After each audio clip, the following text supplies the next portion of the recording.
A lot of people go through life doing things badly. Racing's important to men who do it well. When you're racing, it's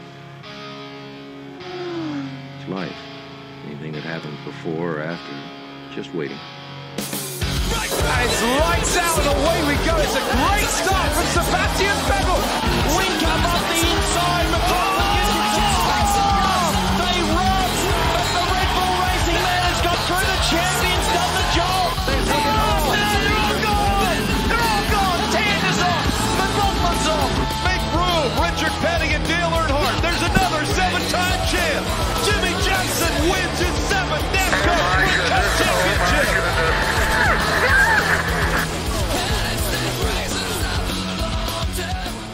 Hello everybody and welcome to round 6 of this Automobilista Australia Super Series, coming to you tonight from Winton Raceway, tight divisive little circuit near the town of Benalla in northeastern Victoria.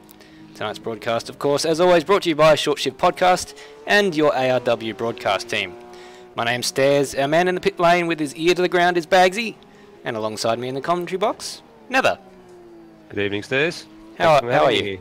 Not a worry. I'm doing pretty well. That's good. Well, we're just getting ready for the end of our, or the start of our qualifying session. Practice is coming to a finish, so that's a good opportunity to just have a quick look at the championship points situation there. So now it's Hobbo who leads quite handily at the moment.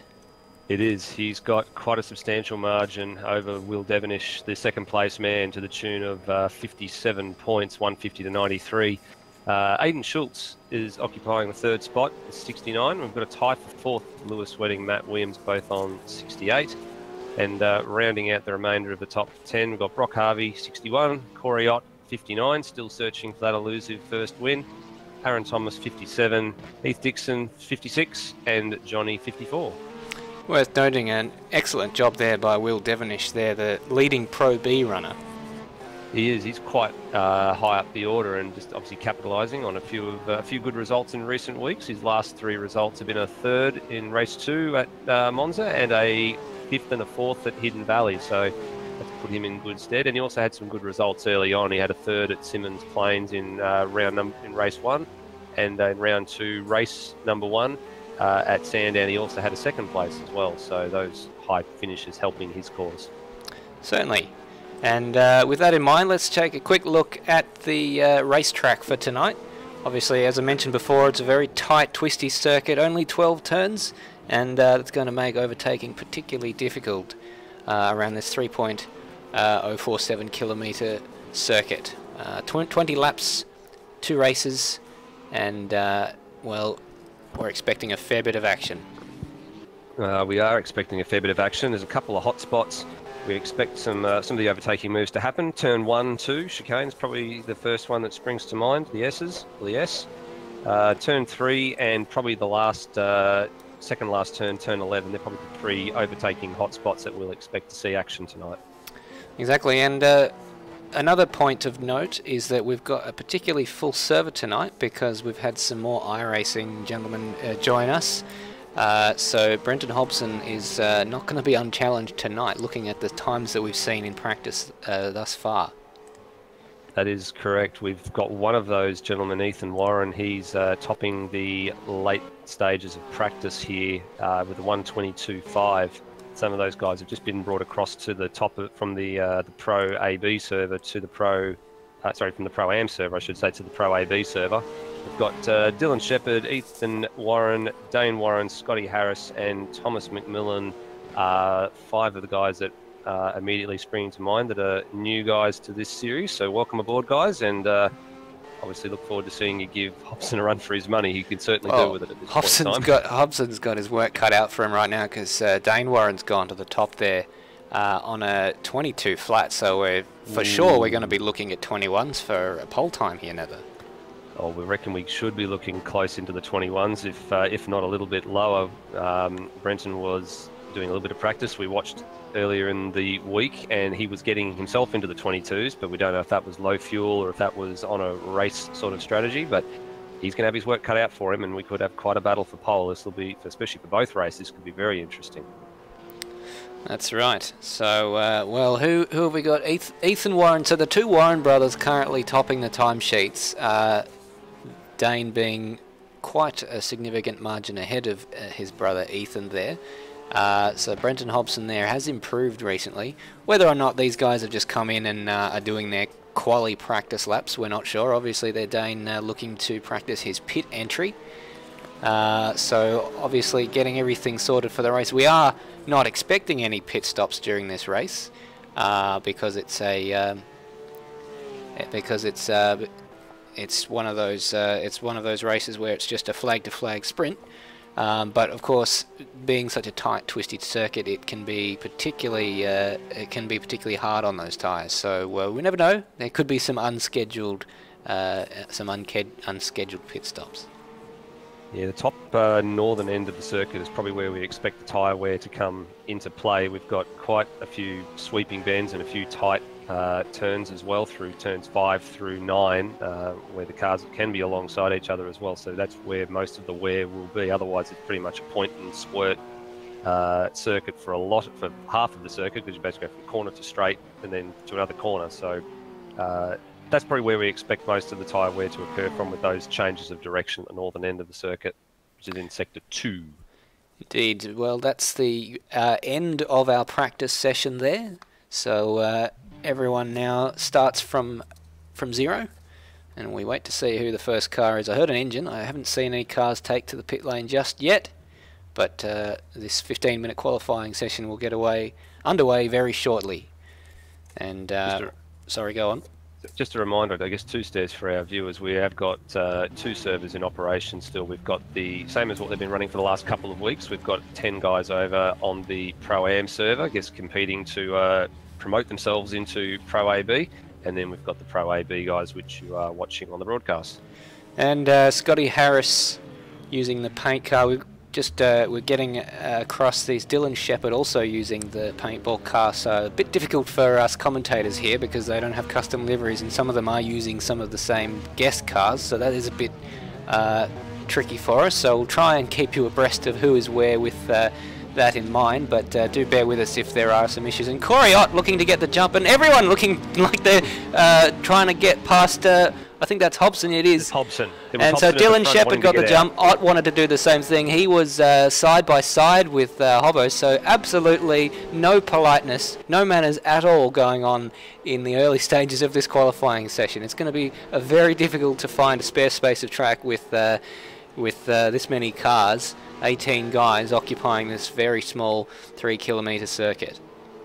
Yes, so Hobson was at the front of the queue to get out of the pits there, as you pointed out. Ott was just absolutely chomping at the bit to get out there. He was talking himself up on Sunday night after the GT3 race, Corey Ott. He was not happy that he came within millimetres of crossing that line. They unfortunately ran out of fuel towards the end, and he's really, really hungry for that first race. When he just gave Hobbo a little bit of a serve there as well. Oh, and he's off the track in the background there. Off the track as well. We're looking at Dylan Shepherd. No love lost at all. It's going to be very tricky for those guys to get a lap in. We will jump on board with Dylan Shepherd, our first man on track, to take you around a lap of Winton just in a moment. But obviously a huge amount of new energy with these guys coming in. So yeah, we're just seeing some comments in the chat there that Corey was down 12th or 13th in practice. He hasn't really had much of a chance to practice. He was only in there for about 5 minutes. But let's jump on board here with Dylan Shepherd and see how he sees this circuit. So obviously going through turn 1 and 2, just taking a little bit of curb, nice and wide on the exit. Pretty clean so far. Braking at just before the 50-metre board as he sweeps it through turn 3 and 4. Oh, and server issues there. We've just lost Dylan Shepherd for a moment. There he goes back. This might make replays a bit tricky today with the server obviously hitting its max. And this is a fairly fast section of the track through turns 5, 6 and into 7 and into the technical bit where you're just sort of always waiting to get on that throttle because the corner just goes on and on and on into turn 9 and just avoid the marbles on the inside, get onto the power nice and quickly, off onto one of the short straights here at Winton, potential overtaking opportunity here, and then the other potential overtaking opportunity coming up at the end of this straight. A little bit of a wiggle out of the out of turn 10 there as we approach the double right-handers at 11 and 12, and just a slightly wide of the apex there, but this is looking like it'll be a good banker lap there for Dylan Shepherd. And we wait to see what the time is. That will be our first benchmark. Is he in the 22s? No, he's not. It's a 23.7. So a bit of work to do there for Dylan Shepherd. Early days yet, and the times will start to come in now. We've just seen, I think it's Hobson cross the line behind. Yeah. No, sorry, Ethan Warren crossed the line behind. So he's the first man into the 22s. Oh, just 7 thousandths of a second between the two Warren brothers there. Ethan, the one up on top there. So, and that's he's off the track there. So obviously losing his wheel there, he won't be setting a faster time on this particular lap.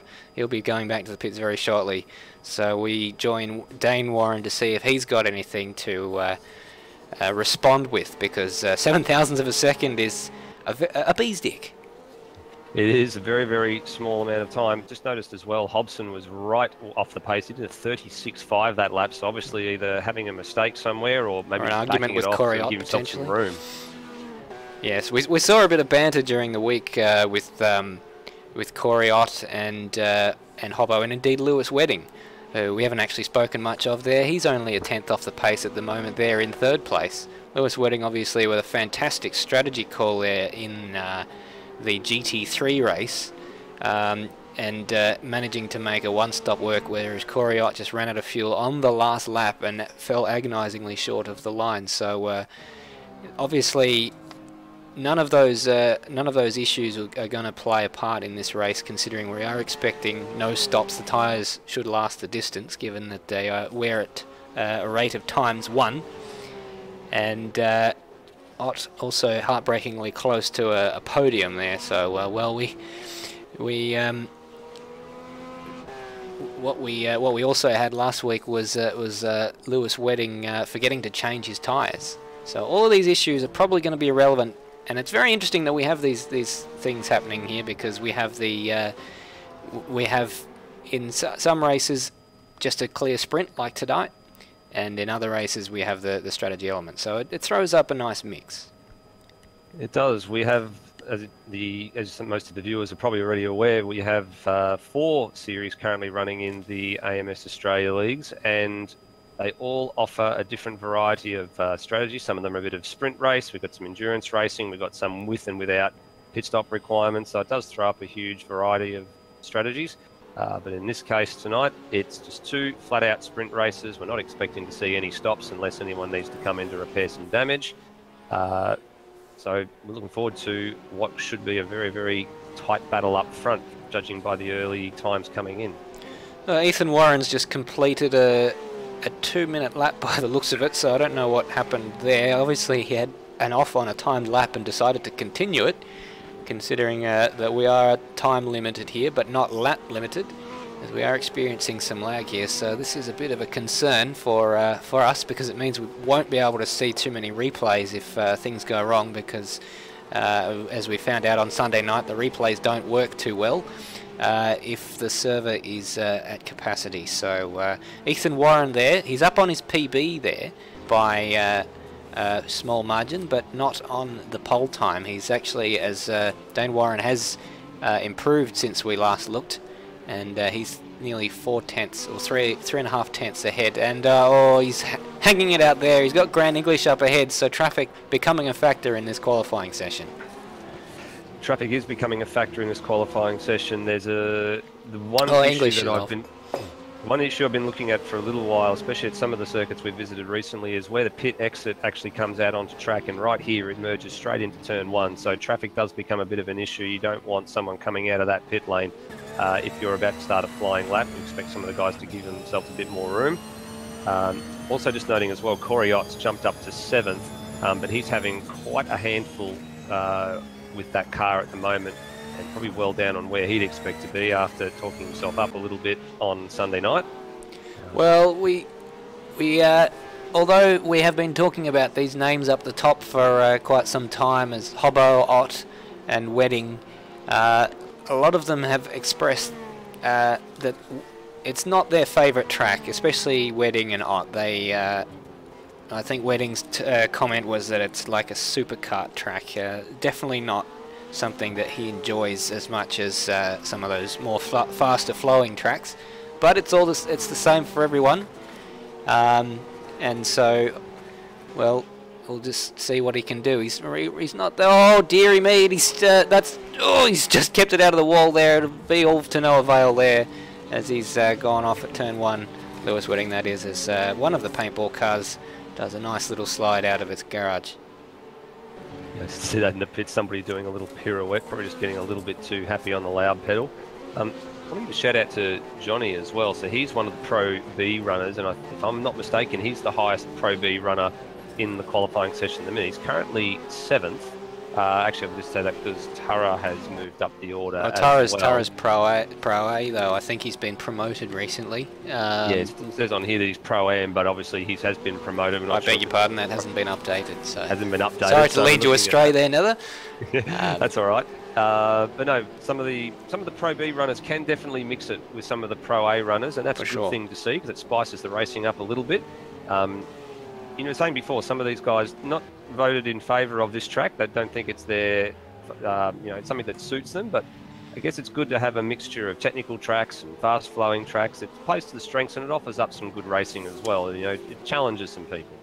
And it'll be back on the calendar in probably, I think, about a month's time when they do it in the Supercar Series. So I certainly hope they like Barbagallo, because they're doing that 2 weeks in a row in the Super Series and the V8. So there's a lot of tracks getting doubled up on in recent times. That's a track I'm looking forward to, actually, Barbagallo, when that happens in the next couple of weeks. That is a very, very fast track, and you're right, Winton's not that far away either. They do it the week after the Supercars tour there, and the Supercars will be going there very, very soon, and so will the AMS Australia Supercar Series. It's interesting to note there, Hobson's moved up into 2nd place there, so he's found quite a bit of time there. So he's down there on a 22.7, and we're on board with him, I think, on an outlap because it's not showing his timer is counting up. So obviously he's split the Warren brothers now, so that's interesting. And interesting to note, sorry to cut across you, I'll just get this point in, that the Warren brothers and Tom McMillan here all race for the same team on as All-Star Motorsport iRacing, I've been told. So obviously they will know each other's styles very well indeed. Some strategy might come into play there a bit later as well if it's a bit of team tactics. But Hobson set that lap not all that long ago. He's 22.7. He set it a couple of laps ago. Very quietly, just trying to go about his business. I think he's found himself a bit of clear space on track, and he's just trying to apply himself. He's only got 4.5 minutes to go. In fact, everybody's got 4.5 minutes. He's got almost a sector of clear track at the moment, so he will just hope that no one jumps out of the pit lane right directly in front of him. The car ahead of him on track is Ethan Warren, who is just going through turns 1 and 2 now, so plenty of space for Brenton Hobson to just fang it. I don't think anyone's coming out of the pits just yet, so let's have a look at what Hobbo can do. And Johnny's just got out of the pits, but he saw Hobbo coming, didn't want to be the man to ruin that lap. Oh, some lag there, and Hobbo hanging it. Look, okay, well, he spun it, so that's what's happened there. The lag obviously getting me very excited, and so we had an opportunity there to jump on board with Hobbo, but he will probably only have one more opportunity now. Oh, he might get 2. No, 3 minutes 30. If he gets out now, he'll probably only get 1. He might be lucky to get a second. Yeah, well, he took to the track straight away, and luckily for him, he has again found some clear track. Although, having said that, the car ahead of him is in 17th place, Grant English. So depending on how quickly he closes in on Grant, he should be fine. He's got a fair margin on track there. So, well, who else is doing quick times there? Does Lewis look like he's improving? Let's jump on board. Not on this particular occasion, because this is an outlap and he's getting out of the way for one of the paintball cars. And the last man that needed to set a lap time was Will Devonish, and he's just crossed the line about 20 seconds ago to finally set himself a lap time. So the whole entire field has at least laid down some sort of representative time, and now it's all about improvement in the remaining 2.5 minutes. It's a big shock for some of these guys who are probably used to top 5, top 10 finishes and finding themselves down there in the teens. You know, Will Devonish, second in the championship, the top Pro B runner.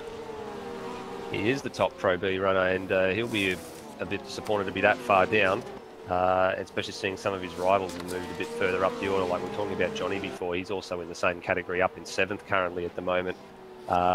Who else are we looking at from a Pro A, from a Pro B point of view that's up there now?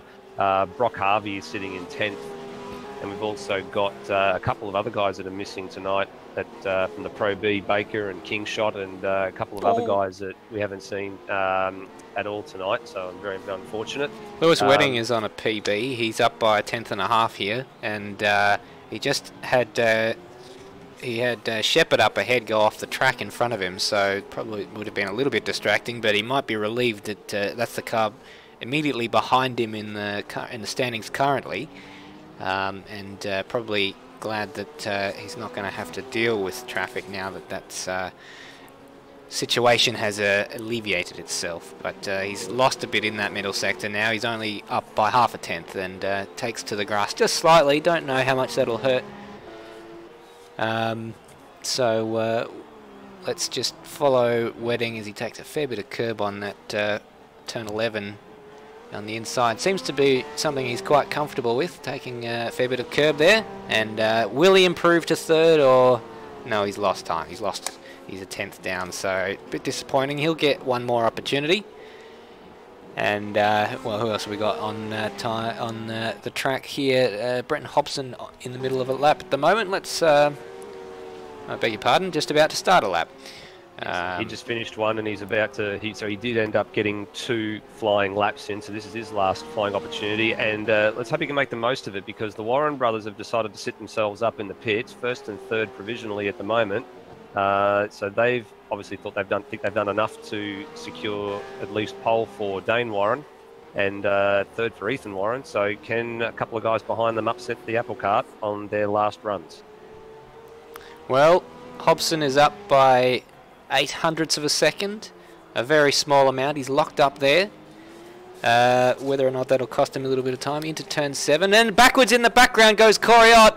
Oh, it's not been good. Oh, and it's not been good there. Hobbo just had a moment, and that's really something he can ill afford if he wants to improve on this lap. You know, when the every little mistake counts for so much. So it's not been a great lap. Oh, I say that. He's up, so one wonders how much he hung it out on his previous laps. Obviously quite comfortable with the car sideways is Brenton Hobson, as he's just been relegated by Lewis Wedding to 3rd place. So Lewis Wedding goes up into 2nd. Very, very stiff to not surpass Warren's time there. But what can Hobbo do? Is he going to jump up into 2nd or pole position even? We wait to see. Close. What's the time? Oh! No. He's improved, but not enough. This is very, very tight. Top 3 here are separated by a very small margin. Who else have we got on track? Is there anyone else left to set a time? Yeah, there's a couple of guys. Grant English has just crossed the line. He's improved. He improved on his PB by 1.4 seconds, but it was only good enough to move him up 1 place. We've got a couple of late guys crossing the line. Coriot's not going to get another time. He's here on a 1:44 because he spun on that lap we saw in the background of Hobson. And it looks like that might be all she wrote. Greg Tara's pulling it off to the side of the road. He's there in 7th place. Done. And everyone's done. So, well, what a finish to that qualifying session, Never. That is an extremely close top 3. And you look at Dane Warren on the pole, and the top 3 covered by 6/600ths of a second. That's incredible. That's just, well, I mean, it bodes well for a good race. At the very least for the top 3. Ethan Warren's in there as well. He's only 3.5 tenths behind. So the top 4, obviously, we know Wedding's fast, but he's a smart racer as well. And he maybe was sandbagging a little bit in practice. You know, he's doing some consistent running with high fuel and not really showing his hand until it really mattered just then. Absolutely, and we saw that on the GT3 series race on Sunday night, where he just decided to go about his own business and then really make it happen when it counted. Early in that race, he was doing 18s, and he was some considerable margin off of Ott, and then in the second half of the race, he just turned it up and found his rhythm and made it happen. Absolutely He's done right. the same here. Well, with that all done. We've got a bit of a break in proceedings with a 5-minute warm-up session before we take to the race itself, and that gives everyone an opportunity to practice their pit-ins if they need to, or race starts probably more importantly, and all that sort of stuff. And they may also elect to take a piss break, which is what we're going to do right now as well, while we take a quick break. And on the other side of this, we will bring you the race.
And welcome back.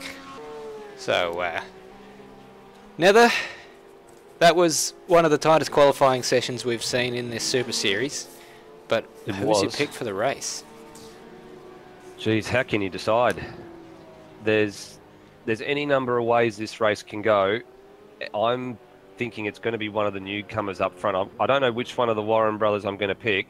I think one of them was more than likely going to cross the line first in this race, but it's all about the start stairs. It's only going to be a short run from pole position to turn one, and we could see a little bit of a calamity there if the guys aren't careful, and that could decide the outcome of this race. If they get through there cleanly, I think Dame Warren may run away.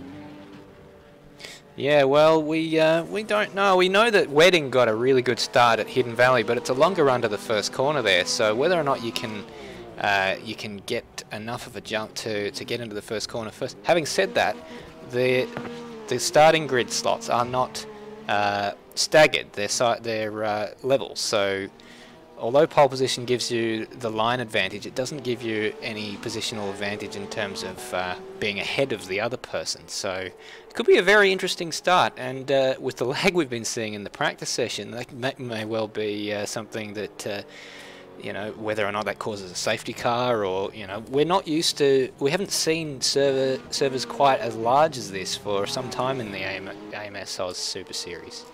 No, we haven't, and we haven't seen the safety car appear all that often. I think we did see it appear a couple of times at Hidden Valley, but we haven't seen it appear very often in the Super Series. Most of the guys tend to be pretty well behaved. It's also interesting you mentioned Hidden Valley a couple of weeks ago. The run to Hidden Valley's turn number one is very, very long, but also it allows the guys to fan out 3 and 4 wide. They haven't got that luxury here into turn one. It's a very, very tight left and right combination, so anything more than 2 wide is just a recipe asking for disaster. So they're going to have to behave themselves, especially at the start of this race. Well, I don't know what the chances of that actually happening are, given how rude they were to each other in the beginning of that qualifying session. So a little bit of bumping around. I'm expecting a tasty battle on the first lap. Our man in the pit lane, Bangsy, is suggesting that his pick is Wedding. So Wedding, obviously, we've seen that he keeps a cool head when others are sort of falling off. Last week's Super V8 race in Phillip Island being probably the only exception to that. And he has a bit more experience in these cars, but that pays dividends more in those strategy battles, not so much in these shorter sprint races, as we've said so often already tonight. That's right. And a number of guys were also having a bit of a chat about the tyre wear as well, because this is a fairly high grip sort of circuit, especially through the technical sections. And maybe it also could be down to who can manage their tyres a little bit better toward the back end of this race. I mean, it's only a short sprint. Some guys will push early and try and build a gap and then try and bridge, keep that gap bridged to the guys behind them over the course of the race. But if they don't manage their tyres overly well, they could find themselves in a bit of trouble towards the end of this race. And we have seen that a couple of times toward the end of some of the Super Series races as well, where some of the guys just have pushed a bit too hard and they end up falling off toward the end. Well, we know that Corey Ott is one who likes to use his tyres and indeed his fuel. Scotty Harris there, that's onto the grass, but obviously quite a lot of them enjoy a sideways car. I believe that in terms of if who's going to save their tyres the best, as I have to probably agree with Bagsy in that Lewis Wedding is a master of conserving what he needs to make it to the end of the race. And driving within his means, I think, is probably what it is, and just knowing when's the right time to push and when's the right time to, just to be consistent and just watch the situation. And as we've spoken about this in the ARW League a number of times, is to know when to pick your battles and know when to what everybody else is doing and how they drive, and then learn where you're stronger than they are and take your opportunity at that point in time. Excellent. Well, we're just waiting for everyone to grid up here, and we'll be underway shortly. So Dane Warren, hopefully he will know the procedure for the warm-up lap. He may get the hurry up from those behind him. Hobbo's done it a few times now, although he has missed the beginning of the warm-up lap a few times and only got the picture when the guy in second place got going. But the timer still sits at 0 as we wait for their Lewis goes. Everyone's on track. And looks like only just in time there for Lewis Wedding. He was probably only 5 or 10 seconds. Well, let's just take you through the grid on this reasonably short lap, so I'll get straight on it because we've got a lot of cars here. Dane Warren, your pole sitter, a newbie. Let's see what he can do. Lewis Wedding, he's won a couple of races now. He's quite a seasoned veteran at these. Brenton Hobson there in third. The championship leader, he'll be looking to consolidate, or will he go for the win? Who knows? Ethan Warren, the second of the two Warren brothers, down there in fourth, only 3/10 back on his brother, but down there in fourth. Johnny, pretty good. We didn't really mention him much, but he jumped up in that qualifying session up to fifth, so very good session for him. Dylan Shepherd, the leading Pro B runner as well, Johnny as well. So very, very job well done. Very good job indeed. Dylan Shepherd there in sixth. Greg Turra up there in seventh place. Aidan Schultz starts in 8th place from Dwayne Davies in 9th. And Brock Harvey there in 10th. He's looking for a cleaner race there. He's been punted in a number of races in recent weeks. He'll be trying to keep his nose clean. Scotty Harris there in 11th. Corey Ott won't be too pleased with 12th. I'm sure he can do better. Thomas McMillan 13th. Cracker 14th. Lee Sanford is 15th. Grand English 16th. Matt Williams 17th. And Will Devonish down in 18th, the man second in the championship and Pro B leader. As the leader makes it onto the start-finish straight to grid up, and he's a long way ahead of Lewis Wedding, so hopefully he's got plenty of ample tyre and brake temperature for the start of the race, because he's going to be waiting a while for the rest of these guys to grid up behind him.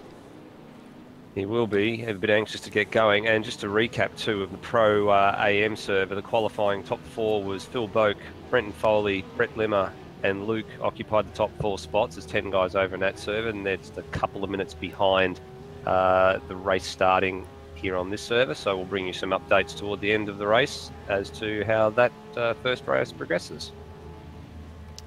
Well, we're just waiting for the lights. We can't actually see them here, but we should get some beeps in our ear to tell us when they're going to be about to go racing. But there we go.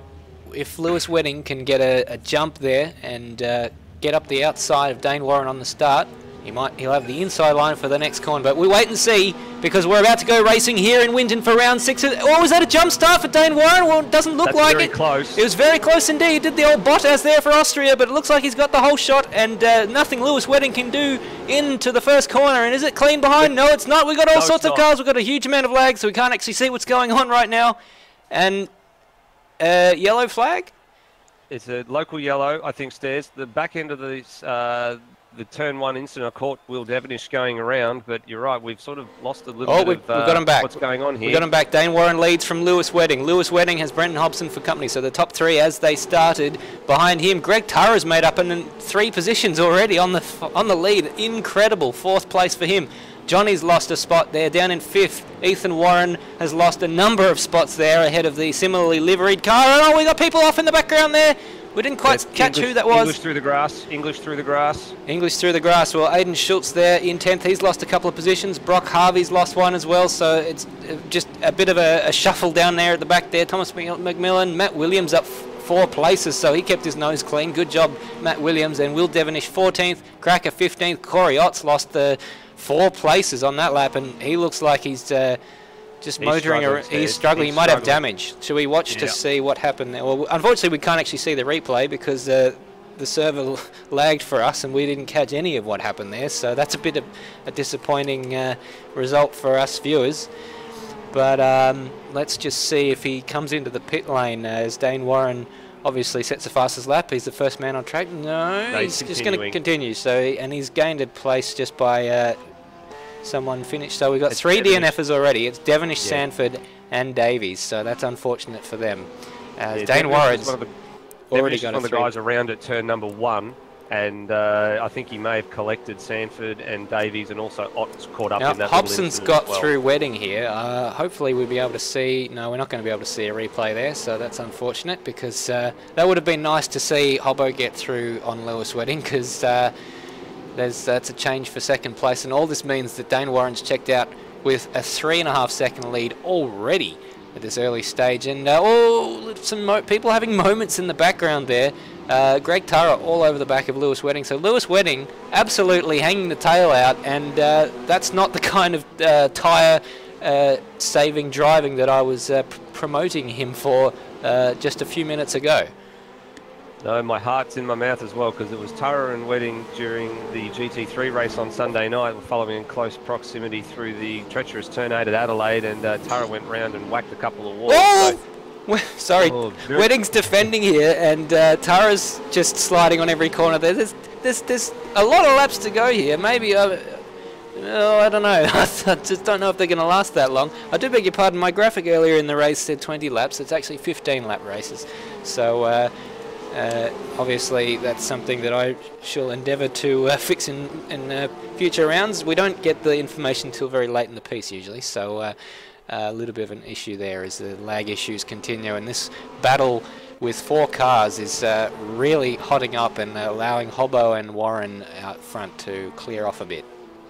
Yeah, we've got a couple of distinct packs forming. We've got a pack between Wedding, Tara, Johnny and Ethan Warren are all going at it here. And there's also a couple of the other new guys, Scotty Harris, Dylan Shepherd and Aidan Schultz also paired together. And Scotty Harris is around! Scotty Harris is around! That's it! He's down. He loses a lot of positions there because it's still early on in the race and they're all quite bunched up, and he drops down to 11th place, which incidentally is where he qualified according to the graphic there. So it's hero to zero stuff in this early stage of the race. Lucky to find himself a nice little slot to get back in on the track. Fortunately, he didn't impede anybody getting back onto the circuit, but he's got to get his head back down now and see if he can claw his way back up the order a little bit. Well, the leader has just completed his 3rd lap, and here comes the chasing pack behind. And Greg Tara's just a few car lengths behind. He's got half a second to the car. Oh, he's outbraked himself into turn 1. He's going to be around. No, he's not. He gets a punt there from Johnny, and they're both in the wall. They're both in the wall, Greg Tara and Johnny. No, sorry, that's yeah, that is Greg Tara and Johnny. They're both in the wall. Oh goodness! Oh, and he nearly takes out Johnny Grant English. This is oh goodness! What a disastrous turn of events for both of those guys. We knew it was going to end in tears, didn't we? I mean, they were so close, those 4 cars. They were very, very close, and we saw it coming, and it certainly delivered when it came through turn 1 and 2. Tara's got. We've actually lost quite a lot. We've got a safety car as well for that. So. Yeah, we have, and a lot of guys are coming up saying DNF. And our timing screen has just gone to a checkered flag, which usually indicates the end of the race, and that looks like the service crashed because we're getting the AMS pit lane reporter. our pit lane reporter's giving us the same thing, information that there is a server issue at the moment. So something's caused the problem. Again, looks like they might have to get themselves in order. I was about to say, before the end of that, race, the man who'd moved up the most positions on the order was Grant English. He'd moved up some 10 positions, but obviously probably the last 4 were due to the guys dropping off the server. He'll be bitterly disappointed with that, having just got up to those positions, and then the server goes and crashes on him. So this is well, what happens here? I mean, do we count that as a red flag? Go back to the previous lap and start the order from there, or is it a whole new race altogether? Well, this is the first time we've actually had this situation occur. So I'm hoping that I would imagine we're probably going. Since we're only about 4 laps in, we might even get a full restart, but which wouldn't be fair to some of the guys that have already earned their keep. No. But we'll wait to see what the server chief, or El Chifo, Matt Williams, decides is going to be the decision. Well, he's obviously got a lot of work to do. We'll see if we can get our man on the ground there, Bagsy, to find out, because this is something that we'll try and get sorted out as quickly as possible. It gives us a chance, I guess, to look into the Pro-Am series. Looks like Philip Boak is leading that from Brenton Foley, and Brett Limmer in third at the current moment with 12 laps remaining. That's as much information as I have for you there. If you've just joined us, we got about 4 laps of racing in. It was chaotic. The top 3 in qualifying were separated by about 600ths of a second. 600ths. And then the server crashed, and it's currently pouring with rain here, but that's of no consequence to you. But we're now in a holding pattern, waiting to see what happens next. Yeah, we saw a few first action-packed laps, and plenty of guys going into the walls, and a couple of guys touring the grass and making some mistakes. And we saw a turn 1 incident which took out about 3 guys after less than a lap. Can't say we were bored, Stairs. No, we were not bored at all, you know. And I'm I'm dancing on the balls of my feet here, waiting for this problem to be rectified with the new server, hopefully going up as quickly as possible.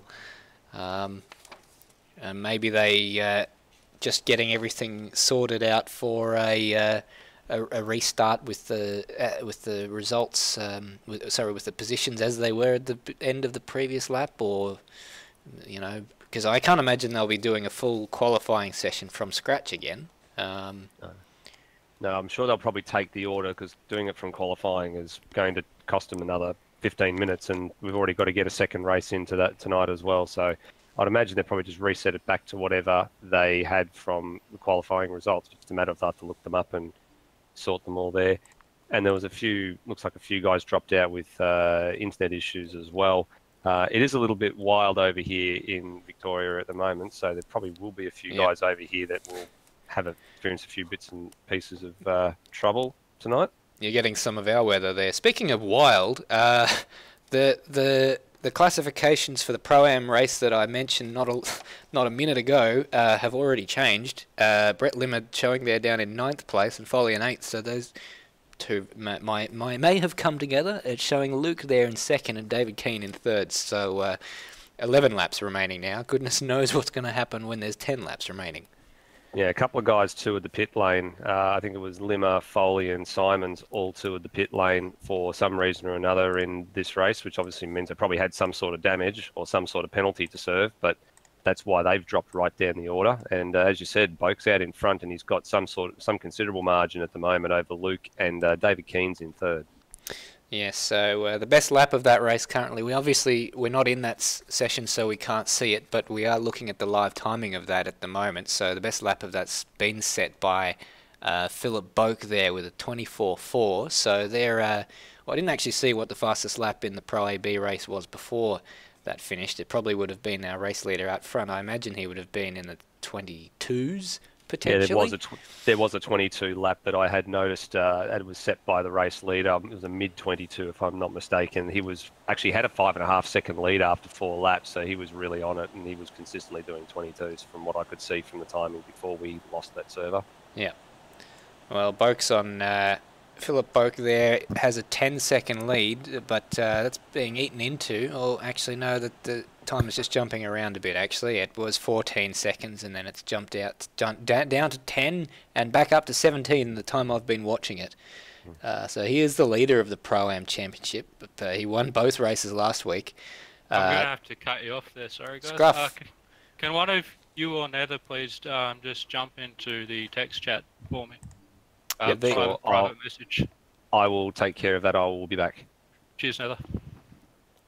Sorry to interrupt you guys. No worries. Thank you for gracing us with your presence. It's just numbers are getting to the server a bit, but we'll be back up very shortly. Any word on whether it's going to be a shortened race for the remainder of race 1? I haven't even thought about it, so I'm going to stick with we'll just keep them as 2 15-lappers. Fair enough. We'll leave you to it there, and so and we've got Brock Harvey in here as well. So Brock, bit of a crazy start to that race. Yeah, Scruff broke the server. So it appears. It was wild action and wild and woolly action for those first 4 laps. Were any of those accidents caused by lag? We didn't actually see what happened on the first corner because the whole server lagged out for us as spectators. You can almost bet it was all of them. I think it was lap 3. I braked into turn 1, and then next thing I knew, my car was in a wall. So I didn't even negotiate turn 1 and 2, and then I was facing the wrong way, so I'm not too sure what happened there. I think we're trying to fix it now, so it shouldn't take too long. So is everyone going to get to run all 18 runners that we had in the previous server, or was it just an issue with the data rate or something like that? We think it might be Maddie's connection that's causing the issue, because I've got the Pro-Am server running and it has had a problem. So we're going to try with Dwayne's server instead and see if that fixes any of the issues that have been happening tonight. No worries. Well, thank you very much indeed for the information there, Brock. Stops us sort of guessing just a little bit. Just to keep you updated on the Pro-Am race currently going on at the moment. Philip Boak still leads that one, with Luke setting faster times. It was actually 3 seconds faster on that previous lap. So he's got, what's that, about half the race still to go. He's 7 laps in, 8 to go. So that'll be an interesting finish if it continues at that particular rate. So the lap time's dropping off from their bests there. Most of them sort of there in the 27s, 28s, a few of them down there in the 30s. And that's some 3 or 4 seconds off their best lap time. So whether or not that's an indication of how quickly the tyres are going off and what we expect to see in the Pro AB race, who knows? Sorry to cut in on you there, Stairs, but we've got word that the server is back up, or the new server is up. Fantastic. So hopefully we'll be getting underway soon. Excellent. Well, obviously we'll need to join in that one very quickly indeed. And, well, Bagsy, of what you've witnessed in the first 4 laps of that race, what can you take out of that? What are the points of interest? It's difficult to say what you can take from 4 laps of this race, because it was quite chaotic, and the server lag apparently causing issues for a lot of people. So it's hard to really say if the lead that one of the brothers, sorry I forget the names of them. I think it was Dane Warren leading that one. Yes. With his the Warren brothers. So yeah, Dane's lead there. It's hard to say if that was on merit, or it most likely was, if it was on merit, or if it was due to the people behind having some connection issues and dropping back a bit. But we're going to have another race. I believe they're going to be setting they're not going to do a qualifying session as far as I know. I think they're going to just set the server, set the order up using the server. Yes, I think last time they had this issue where they had another qualifying session. It ended up being because whoever was hosting wasn't able to alt-tab out of the game at the time to do manual grid order, but as far as I know, that issue has been rectified, and so they won't need to do another qualifying session. And Brock may well want to correct me or incorrect me on that particular point. That was me. That was you. Yes, I think Matt gave me the lowdown on what happened there, so I wasn't sure if it was you or Dwayne or what, but Well, you're certainly keeping us on our toes tonight as we pad for time at the... Can't make it easy for you, mate. No, not at all.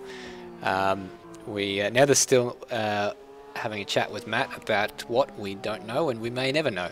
But we're watching Brenton Hobson now get a chance for some more practice. Whether or not he needed it, he was worried about these new guys coming in this week. We saw him practicing on Twitch earlier this week, which isn't something we're used to seeing for Hobbo.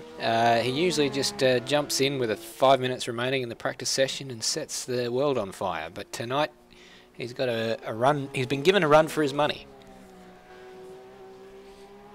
He has. He's the uncontested leader of the championship at the moment. He's ahead by a significant amount of points.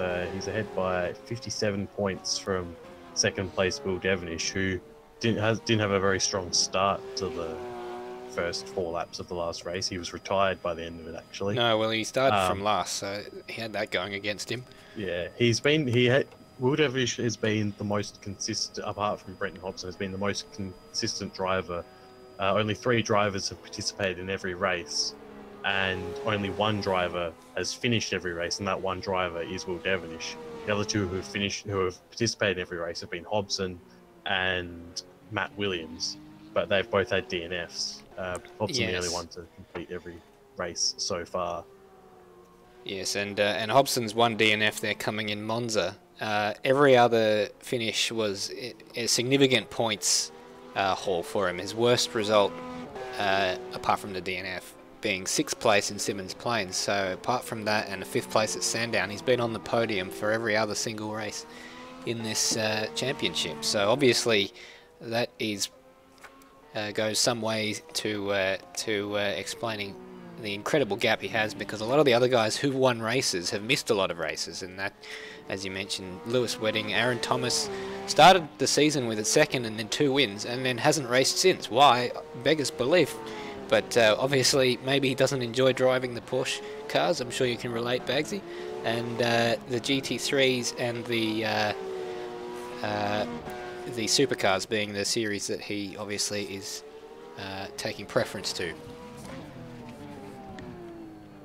Yeah, he's it's very busy trying to keep up with every single championship, and I believe there's only 2 or 3 people who are managing to do all of them at the moment. It's very time consuming. Well, it's very difficult to be competitive in 4 championships. It's difficult enough to be competitive in 2 championships, which is obviously, we've seen that Jamie Snow hasn't been with us in a few weeks now. I know that he wasn't particularly well in the last week or so. We know that he enjoys the GT3s, but had to sit that one out last Sunday because of illness. Whether or not the reason for his absence tonight is the same, I do not know.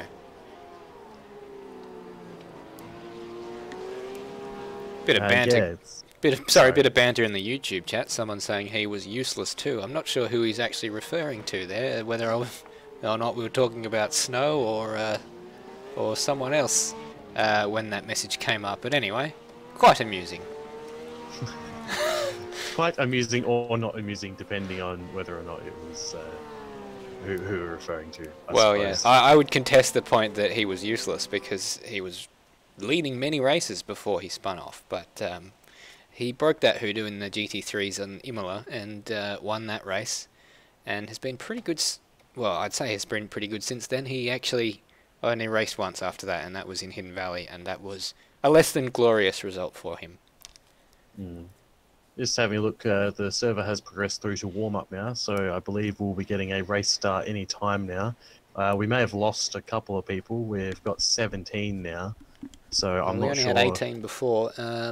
Who is missing? We will do a quick check. While you're doing that, I'll just update everyone briefly on the Pro-Am race, which we may not get a chance to look at again before the race starts. But Philip Boak's still leading that after 12 laps, and he has a 13-second advantage now over David Keane. So a lot of people going up and down that field. 3rd place is currently being held by Luke. Gary Neville 4th, Brendan Ross in 5th, Brett Limmer recovering a lap down there, but he's in 6th place, and Foley in 7th. Connor Dean 8th. Brendan Simons 9th, and Grimm has DNF'd after 5 laps. Looks like Ott is the person we are missing, Corey Ott, who didn't cover himself in glory at the end of the GT3 race last week.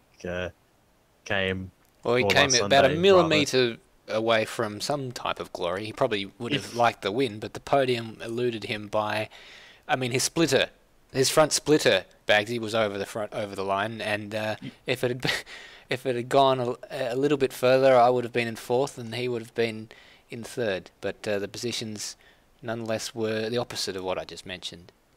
It's one of those scenarios where you think you could almost use a plank length for racing to describe how close he was to the line. But yeah, I think even if he had made it across the line, he may have been demoted back to 4th anyway due to some assistance, shall we say, from other drivers that can get to that point in the first place. And I'm sure you racing in that race would have been slightly unhappy with him getting that position through unconventional means, let's say. Some more chat in the YouTube channel. No one using the hashtag AskStarzy, but anyway, we'll move on from that. Hobbo, during the week on Twitch practicing, Ralph Meerkat says he told him to do a 29, and he just flat out missed the mark and does a 20.7. So, a 22.9, I should say, and flat out missed the mark and does a 22.7. So, well, I don't think he would be too concerned about going 2/10s faster than the time he was aiming for, but probably would have liked to go a bit quicker. As we're still sitting here in this holding pattern, no one on the track at the moment as we sit in this warm-up lap, warm-up session, I should say. So, Bagsy, which is your favourite livery in this particular field? Just looking at who we've got in the server at the moment. Oh, that is a... I'll have to... I'm just going to quickly go down the field. I believe for the GT3s, my favourite was the yellow and silver Ferrari. I believe it was... Oh, that was Schwass, I believe, Matt Schwass. Yeah, Matt saw the Schwass. back of that car quite a bit on Sunday night myself. I think I'm leaning towards Greg Turra's livery, the orange and black racing. Let's see if we can find that one. Yes, we saw that racing up the top quite early on last race. But yes, you're right. It's quite good, that one. The Wacom. If not that, the Repsol Honda inspired livery that Johnny is rocking. I didn't think you were a Honda fan. I thought you didn't like Honda. I like Honda. I mean, I like Honda less than other bike manufacturers, but I like Honda more than I like Marc Marquez, that's for sure. Fair enough. So well, I dislike the rider, like the team. Well, for those playing at home who might not necessarily know your opinion on Marc Marquez, do you wish to discuss that? I don't think it's that controversial actually to dislike Marc Marquez, because it's kind of like disliking Lewis Hamilton. There's a lot who do it, and the only reason I like Lewis Hamilton is because everyone else hates him, and it gets up people's goat when I say I like him.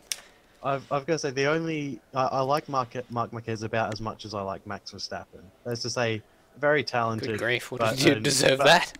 But a complete idiot at many times. Well, that's fair enough. Obviously, anyone who watched the race in Argentina would attest to that. But we've certainly seen some brilliant races from him. Looks like it looks like we're going back to the race, so I will retreat back to the pit lane and leave you in the capable hands of Never. So just having a little bit of a drama, just trying to reset the grid, having to get back into a mode where they could reset the grid. We've actually unfortunately lost Corey Ott. So Corey Ott had qualified 13th.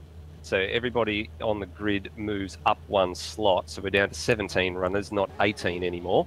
But it looks like the grid's actually in order. Excellent.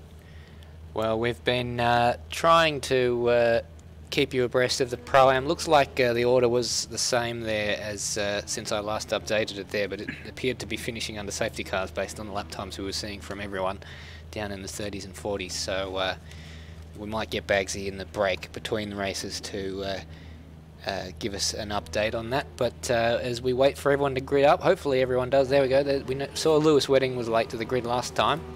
But he's made it here, and has anyone missed the grid? Let's just go through the order quickly again to refresh your memory. It's Dane Warren in pole from Lewis Wedding, Brenton Hobson there in third. We saw he got up ahead of Lewis Wedding on the first start. Can he do it again? Ethan Warren there, down there in fourth place. Johnny in fifth, as I said, a good qualifying session for him. Dylan Shepherd there in the other paintball car, sixth. Greg Tara, Bagsy's favourite livery there in the CCC racing car.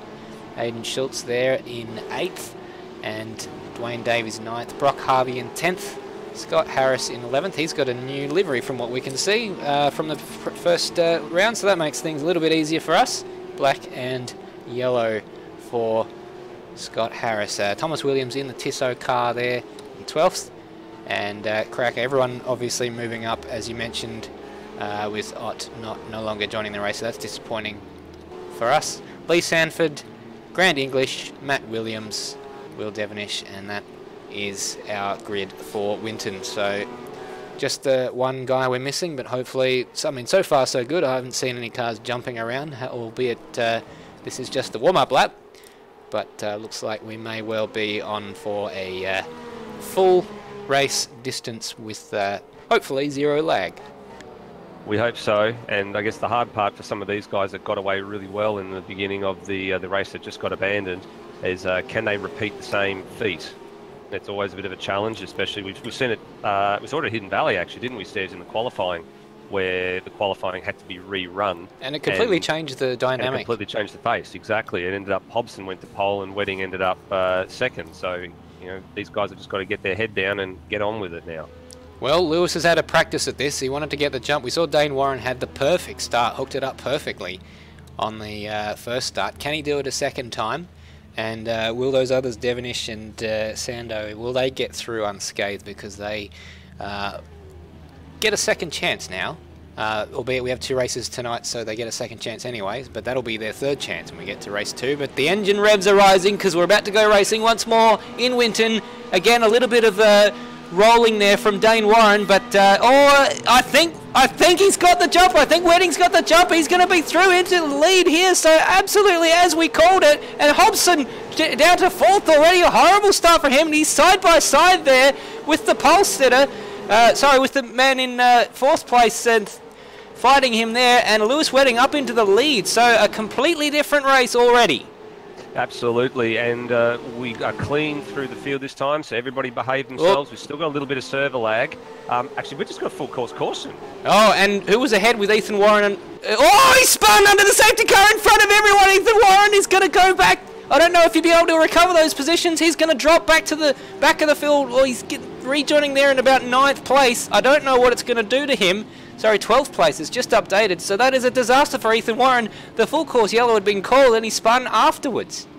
He did, and it looks like it was Matt Williams and Lee Sanford. Something happened between those two guys at the back of the field because they're quite some distance off the pack. I think that's probably what the cause of the safety car was. We'll probably get the lowdown from them a little bit later on after the replay is showing us over. Nothing. So we will go back to live viewing there, but Sando's still on the grass there, trying to recover, so that's not good for him. As Lewis Wedding comes around the final corner, he will pick up the safety car, and he has Dane Warren behind him, but the other Warren brother, who was giving Hobson an incredible fight for his podium spot that he's currently in, spinning after the safety car was called. That was a sensation, Nether. It was, and this early safety car will probably change the face of this race as well. It'll give these guys an opportunity to look after those tyres. We were talking earlier before the start of the abandoned race that tyre wear could become a factor later in the race, and this will just give these tyres a little bit more life. So we could see a little bit more racing toward the end of this particular race, and at probably a pace that could be a lot quicker than what we were expecting to as well. It does look like we don't have the live timing on our page, probably because of the different server, so that's a bit of a shame for us. So we'll try and keep you abreast of what's going on with the times just on the left-hand side of your screen. Matt Williams is in the pits actually as well, so he's obviously got some damage as a result of what's happened there. He's going to continue. They've just dropped the car on the jacks now, just a matter of time before he gets out. He should be able to get out and catch the back of this pack before the safety car goes in. So long as he doesn't go a lap down, depends just how much damage he's going to be having. But the safety car looks like, what part of the track is that on? Turn 5, I believe. No, it's coming coming around turn 10 at the moment. 10. So he's got to get out pretty quick. Indeed, he is. Williams is on the move now. He's just at the pit lane exit now. We've actually lost Will Devonish as well. So second time we've lost him in consecutive things. I believe he's probably having some internet issues as well. That'll be his first DNF. That'll be his first DNF of the season. So that is desperate luck for Will Devonish because, well, he's still he has quite a margin over third. Aidan Schultz in third has 69 to Devonish's 93. But Matt Williams will be heaving a sigh of relief that he'll be able to catch the safety car because I think it's 3 laps minimum, but it's a randomised number of laps that the safety car will stay out for. So we won't actually know until the lights go out and it comes into the pit lane. Obviously the drivers will know and they'll get the warning when there's 1 lap to go. So when we start to see them slowing down and speeding up quickly to warm their brakes and weaving around to especially more aggressively, the wedding is actually weaving already, so then we'll know that they're about to go racing. But it looks like Warren's been allowed to recover his position as he goes up there. Well, he's currently in third place. I don't know if he's allowed to be up there, but or maybe he was marginally ahead when the safety car was called. So very fortunate for Ethan Warren that he's been allowed to recover his position by the looks of it. Yeah, very lucky. And from time to time we do see that the safety car is called and it freezes the order at that point, and if there is a spin, those drivers are allowed to recover, but very, very fortunate that it was just after the safety car was called, so that's why he'll be able to go back up to his third spot.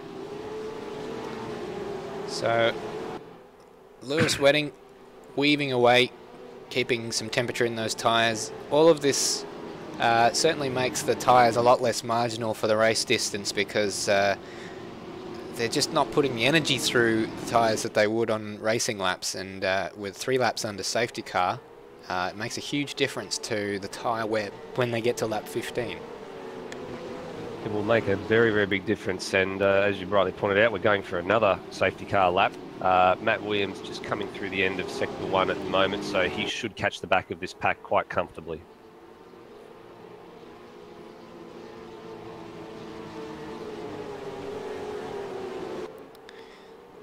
So that was very lucky for Ethan Warren, and if you're Brenton Hobson, who was side by side at the time of that safety car, he'd be cursing in his helmet because he thought he had that job done.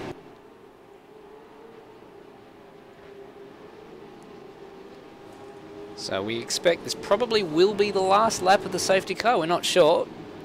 We hope it will be because we want to get green racing underway very quickly. It's been a very chaotic 8 laps we've had so far tonight, 4 in the first race and 4 in this race. As we look down with that helicopter view.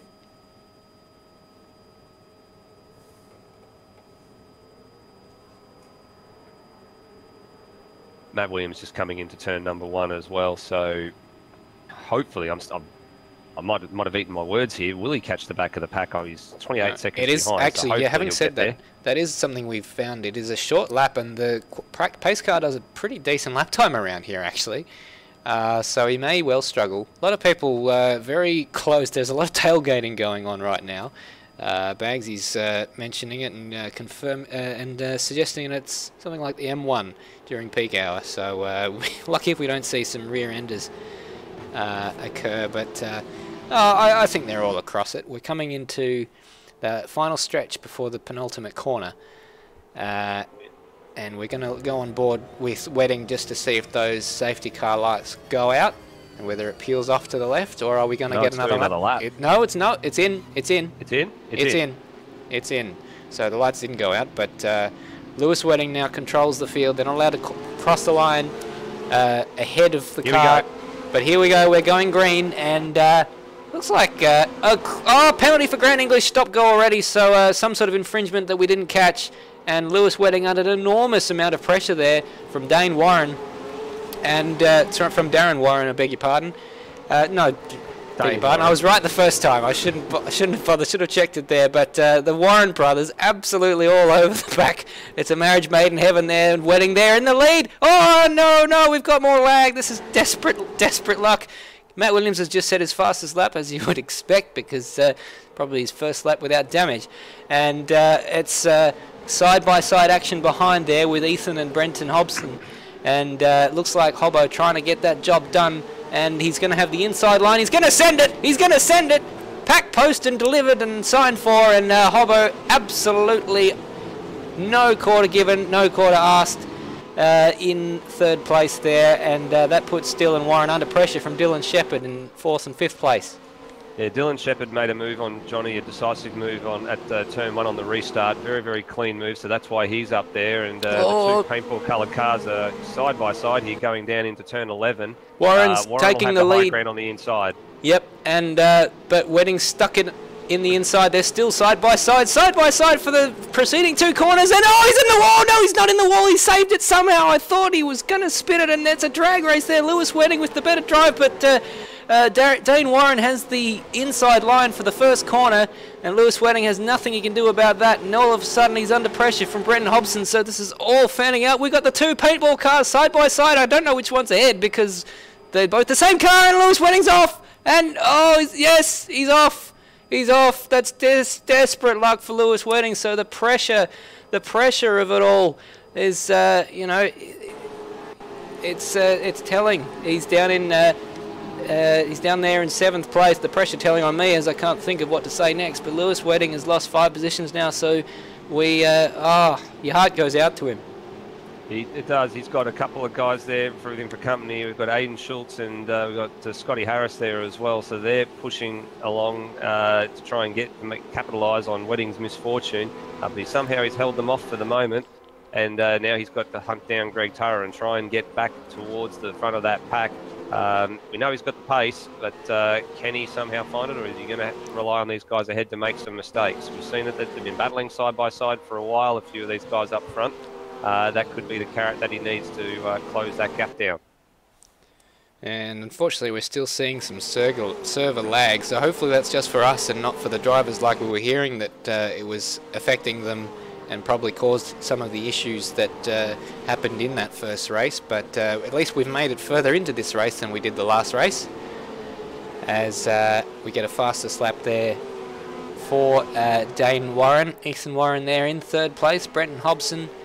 It's all sort of spacing out in the top 3 positions. Dylan Shepherd there in 4th place. Johnny in 5th. Greg Turrer 6th. Lewis Wedding, he's the man to watch at the moment to see how many places he can recover.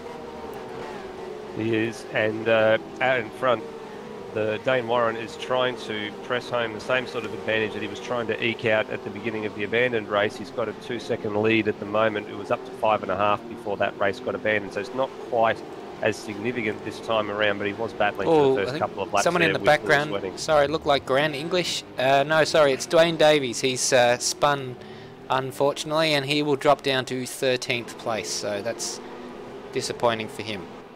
Yeah, just lost a couple. Just lost the rear end there. So, Grand English also having to tour the pits. It was a stop-go penalty, would have been for an overtake, most likely before the safety car line, because he didn't come into the pits for any reason during the safety car period. But the only penalty handed out of stop-go nature is for overtaking before the control line. And Dane Warren now leads by 2.2 seconds. So. Once again, setting the fastest lap of the race at 22.6, and Brenton Hobson not under pressure from the car behind, but unable to make an impression. That's already out since I mentioned it, to 2.5 seconds, so just 3/10 in that first couple of corners Warren takes out of Hobson.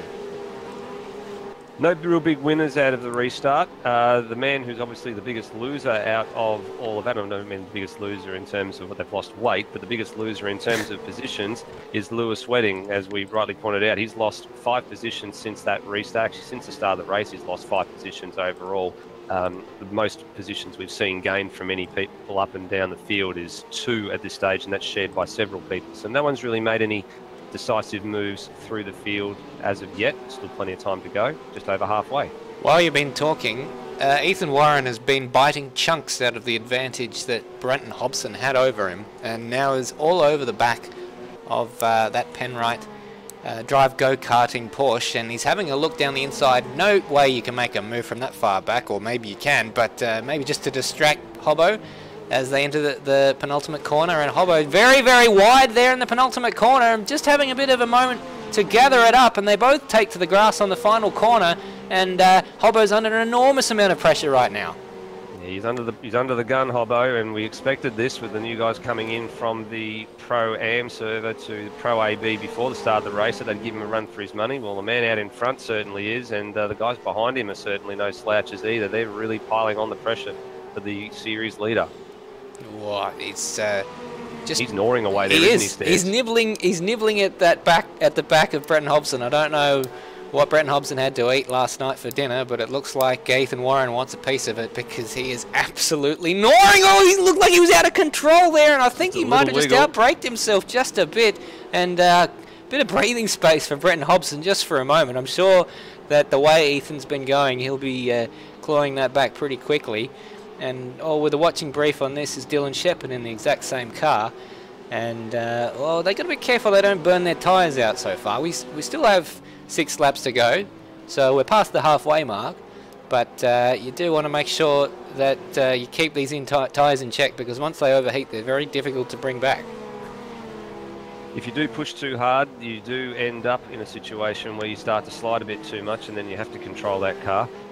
Just looking at Lewis Wedding, he's desperately trying to recover. He's made some inroads into Greg Turra by the tune of about a half a second, but he's just struggling to get close enough to actually bridge that gap and make a move at a passing opportunity into some of the aforementioned corners that we were talking about at the start of the night. He's just not quite close enough to have a go, though.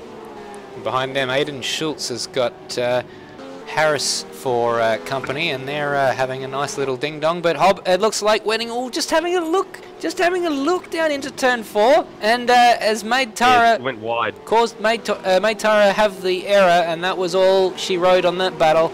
Turra's going to have to settle for being a spectator to the Lewis Wedding show right now, because he's got Aiden Schultz and Scotty Harris really, really close behind him, and if they don't take time off each other, he'll have them to contend with.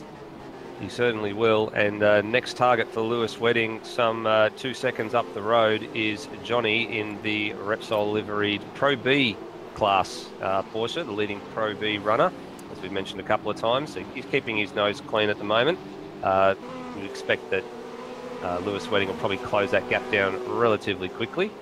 Although that being said, it's just stretched out a little bit according to the timing screens. I'm not sure if that's entirely accurate or not, but visually it doesn't look like it's changed. Yeah, Scotty Harris having a huge moment in the background out of 10 and dropping off the back of that.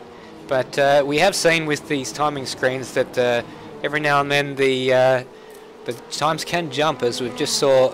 I just saw on my screen Grant English take the first sector in about 3/4 of a second, which isn't physically possible, as he jumped across the map. So we obviously take that with a pinch of salt and use it to... oh goodness, Greg Turra's got that one sideways. We just use it to sort of educate ourselves about how those gaps are growing or not, as the case may be. And obviously the gaps on your screen and on the left-hand side of the screen are probably the most accurate ones to look at. They would be, and we should add the live timing for both Pro AM and the Pro AB servers is provided by Live Races. We've linked the timing screen several times, but if you're interested in it, it's under amsoz.liveraces.com. Exactly, and that is up and running at the moment. For some reason it wouldn't load for me earlier on, as I alluded to, but we've got it back up, and let's have a look. It's Dane Warren in a class of his own. His best lap a 22.4, and he's very consistent. The previous lap was a 22.5, and the guys behind him are down in the 24s. So Dane Warren, completely untouchable in this race, 6.5 seconds adrift. Well, ahead rather. These guys are adrift. He's flying away out the front there. Lewis Wedding's made a mistake somewhere, Stairs, because he's dropped back down to 8th, and he's in a sandwich between Aiden Schultz and Scotty Harris. Oh, he's fallen back to that battle. He knew he couldn't make a mistake, because these guys were going to eat him up for dinner if he did that. Yeah, he has, and we're not quite sure where he made the mistake, but he's let Turra back through, and he's also let Aiden Schultz back through, so he's facing an uphill battle to try and make any inroads in this race, but I think he might have to settle for a second race at this point in time, because it doesn't look like he's going to get back to a position where he'd probably be happy with Here we given go. what's transpired. We've found the error. It looks like it was... What corner are we up to there? Looks like Scotty it's Harris has out got of off turn too. 4. And it just looks like he got wide onto the marbles there. It is a very tricky corner. Probably one of the fastest corners on the track. Well, it is one of the fastest corners of the track. And not a huge moment, but enough to have his heart in his mouth. And it was obviously the guys behind close enough to capitalise. Yeah, that battle pack is so tight, though, that if you make one little mistake, you potentially are going to let one guy through. You could let several through as well. Just looking back toward the front, Ethan Warren still trying to bridge that gap to Brenton Hobson. So Hobson's doing quite well to hold his own here against some of the guys, the upstarts, as we probably should call them. And they've come in here and put down the challenge to Hobson. So as much as he's not making inroads into Dane Warren out in front, he's holding his own there in second quite comfortably. Well, he said on, I think it was Tuesday when he was doing some practice on streaming it on Twitch, that he was worried these guys would come in and pants him, to use his words. But, well, Dane seems to be doing that, but he's holding his own against the others. Certainly is, and more lag. server lag issues there again. These are playing havoc with us, aren't they, Steve? They are. Thinking that something's going on, and then we cut back to, and then move straight back to the middle of the track. When you hear my voice go up a few octaves and then it goes back down again, you know it's a false alarm! Oh, that was not a false alarm! Ethan Warren up on the curb, had the car probably 45 degrees up on one side, and good gracious, that would have been a scary moment. Very hard back down on the suspension, but probably won't concern him in this sim. I don't know that the damage is that accurate, but he's sliding that thing around. Yeah, he's got a little bit of a slide job on there as well, so maybe just trying to push a little bit too hard. We spoke a bit before about overheating the tyres, and there are quite a number of traction zones here, especially out of the slower corners and onto the straights, and potentially those rear tyres could just be screaming a little bit for a little bit of relief. But he's only got 2 laps to go, so if he's going to make a move on Hobson, he's got to make it soon. We've heard from our man in the pits, Bagsy, that Wedding did go wide again, so a bit of an issue for Wedding. He must be struggling on those tyres. Obviously had to push very hard to stay ahead at the beginning of the race. He had a fantastic start and led during the first safety car period, fought tooth and nail to keep it, but then just going off at turn 3 and 4, and it's sort of all been downhill since then for Wedding. With more moments, but while I've been speaking, Ethan Warren is coming back at Brenton Hobson. Well, he has closed that gap down. The gap is only, what is it there? It's less than a half a second according to our screens at the minute as they're going through the technical section at the top of the circuit at the moment.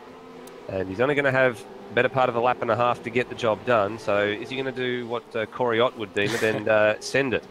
Well, it would be a risky thing to do given his tyres, or is maybe Brenton Hobson conserving just a little bit? Or is he playing mind games? Is he maybe just backing it off just a little bit, ready to pounce on a faster lap time for his final lap? But we watch with interest because this is the closest battle that we've got on track there. I'm just checking that on the timing screens. Yes, it is.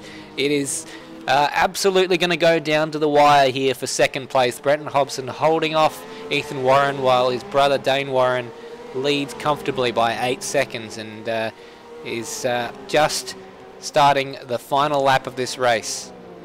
Yeah, he needed a good run there out of... Hobson was wide, and he's wide, and he's wide, and he's wide, and he's wide, and Ethan Warren into the wall, and he's lost his wheel. Is he going to be able to limp it home? It's the last lap. If anyone can limp it home, he's going to drop down to 4th. How far is the guy behind? He's dropped a spot. He's got 10 seconds on Johnny. Can he limp it back on 3 wheels? Oh, my goodness. I thought that Hobson was the one who made the mistake, but it was Warren. It was Warren who just... I don't know if he got it on the curb too much or he spun it up, but into the wall. He's touring the grass here, so he's going to struggle to maintain 4th. Where's Johnny in all of this? Johnny's coming through the technical section as well, so he's going to be very careful. You can see him. Yeah, and, he may not know. Give him some room. Yeah, so that's going to be... He won't know, actually. But I don't think Warren can limp this home. And Tara's going to potentially pounce on this as well. Was that a moment? Car is not going to want to turn left. Oh, he's got it through. Well, no, because he doesn't have any wheels on that side. And that's let Johnny and Tara absolutely side by side. Tara's, he's got it spinning around. He's not going to save it. He into the side of Johnny. We're going to pick up our leader just in a minute because he's coming around the final corner to win the race.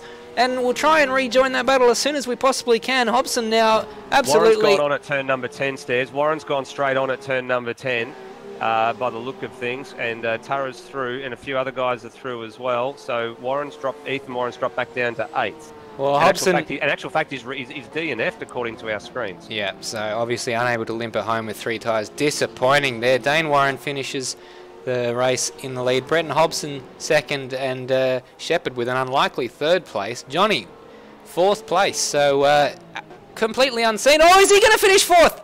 Oh, he spun it on the final corner. Has he actually made it across? No. No, that's the. I beg your pardon. That's the first corner. I'm losing. Turn 1 and 2. That's because this is a crap track and all the corners look the same. Beg your pardon. I get excited about things that I shouldn't. Greg Tara there has finished 5th. Aiden Schultz 6th. Lewis Wedding ended up 7th, so he picked up that position from Warren at the end. Scotty Harris is 8th, and Thomas McMillan just finishes 11th there. Cracker crosses the line to finish 10th. Dwayne Davies 11th, and Matt Williams 12th, and I believe he is he's the last one ahead of Ethan Warren. Lee Sanford is a lap down, so he won't finish any higher than that. He's going to take home 14th place so long as he gets it around. Or he's stopped there, so he's going to be 14th anyway because the cars behind him are non-finishers. They are non-finishers. Well, what a finish to that, Stairs. Well, yes, good grief. We thought we were across it, and we're looking forward to a grandstand fight for 2nd place, but just when it looked like Hobson was under the most pressure, it was Ethan Warren who cracked. It was, and he had to have a go. I was about to say he wasn't close enough to have a move into turn number 1, because that's where he was probably going to have to get the job done, or somewhere toward the end of the lap. But no sooner he made the move tried to make a move towards turn 1 and 2, then he was into the back of Hobson, and Hobson managed to save it. We've seen him had another one of them saves at Hidden Valley a couple of weeks ago, but unfortunately for Warren, he didn't manage to keep it out of the wall, and he lost that front right corner. Well, contrasting fortunes for the Warren brothers. Dane Warren ended up with a 10-second lead over Brenton Hobson, which actually, considering that race, probably isn't... I don't know that Hobbo will be too displeased with that, considering the sort of pace that...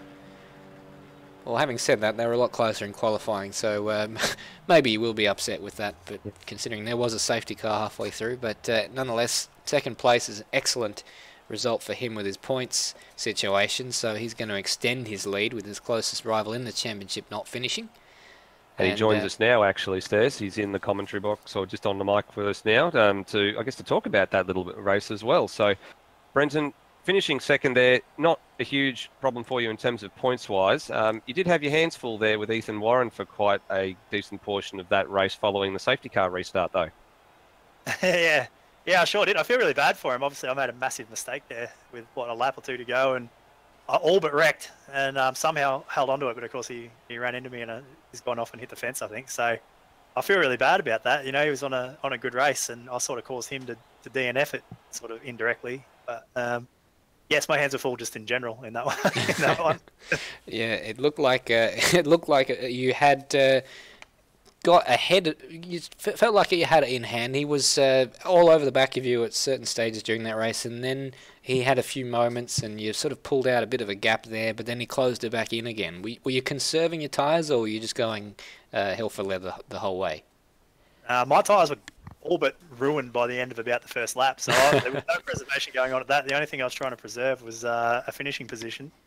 And yeah, Ethan, I think, had a lot better pace, but he'd get really close and then make an error and drop back a little. But in saying that, I'd get a little bit of a gap and then I'd make an error, which would bring him right back to me. So I think he was a bit quicker, but obviously around here it's a little tough to get the pass done. So yeah, absolutely. We're seeing a lot of these errors now with a lot of these quick guys coming in. Everyone's just pushing that little bit closer to their limit.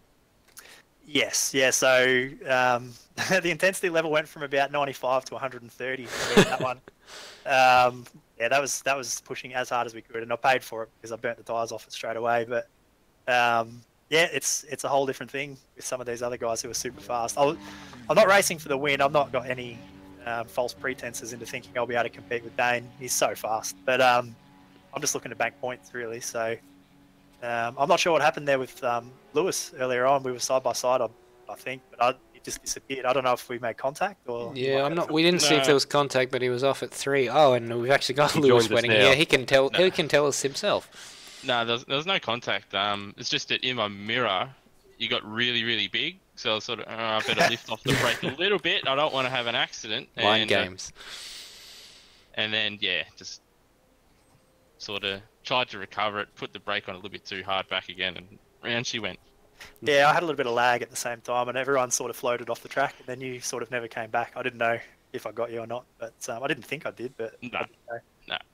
And we heard from Hobbo just how bad the tyres were even after the first couple of laps. How are yours, Lewis, after well, you got a fantastic start up into the lead, which was great. We saw you do that in Hidden Valley, but then afterwards it just sort of fell backwards from there. Yeah, obviously nailed the start, and then the safety car was called straight away, so that sort of probably stuffed me up later in the race when I needed a bit more time after I'd made mistakes and stuff. But yeah, obviously made that mistake a couple laps after green with Hobbo, and then I fell down behind Johnny and Greg, and it's just difficult to pass here. And like that, I was faster than him by a few tenths a lap, couple tenths a lap, and they'd be sliding everywhere, but I just couldn't quite get fast enough. And then I finally got in front of Greg, and then the lap later I got a little bit wide at the fast left-hander, and Schultz, he had to go off the road to avoid a massive accident. And then I was just stuck in traffic after that, and I couldn't recover. Fair enough. Well, we better let you guys get back, because it looks like the qualifying session is about to begin with cars jumping into the pit lane. So thank you very much indeed, Winton and Hobbo, for joining us, and good luck for the second race. No problems. Thanks, guys. Cheers. So with that, we've got our first cars on the track for the start of this session, and Matt Williams is the first man on the racetrack, and behind him I think it was one of the Tissot cars. I didn't see who that one was. Well, let's have a look out on like track. Thomas McMillan. It's Dane Warren and Thomas McMillan are both running the Tissot car, so they're both out on track from what we can see. Well, we're gonna it'll be Thomas that's behind Matt Williams there, so he's the first one out. Yep. So Matt Williams there. Quiet first race, it has to be said. Had that bad start with the pitting under the safety car, and then a bit of a recovery effort from then on. Just a quick update: the AM2 grid. Boak from Foley from Limmer from Luke. So that race just started at the moment. That's the same top 4 as what qualified where they qualified in race number 1 as well, Stairs. So a bit of repetitiveness going on for qualifying between both sessions over there. Indeed. We wish Foley and Luke a little bit better luck in this race than they had in the first race. Yeah, they dropped a bit further down the order as well, and a couple of those guys also backing up from GT3 duties on Sunday night as well. Yeah, I had a ding-dong battle with Brenton Foley on Sunday night. It's Audi versus Ferrari. Enjoyed it very much, but now we're watching Scruff sideways through turn 2. Oh, he's held that together. He'll enjoy watching that one back on the replay. That was fun. It won't be fast, but it was fun. That certainly looked like it was a handful, but he'll be grinning from ear to ear, I think, Matt Williams. If he's not getting it sideways, he's got the lights on there. I think he might be listening to us on the commentary, actually. We know he does that sometimes, but anyway, he's got the lights on. He knows everyone in front of him, or there aren't any cars immediately in front of him on track. Brock Harvey is the closest one, but he will go purple just for the shortest, briefest moment, because he is the first man to set a lap time.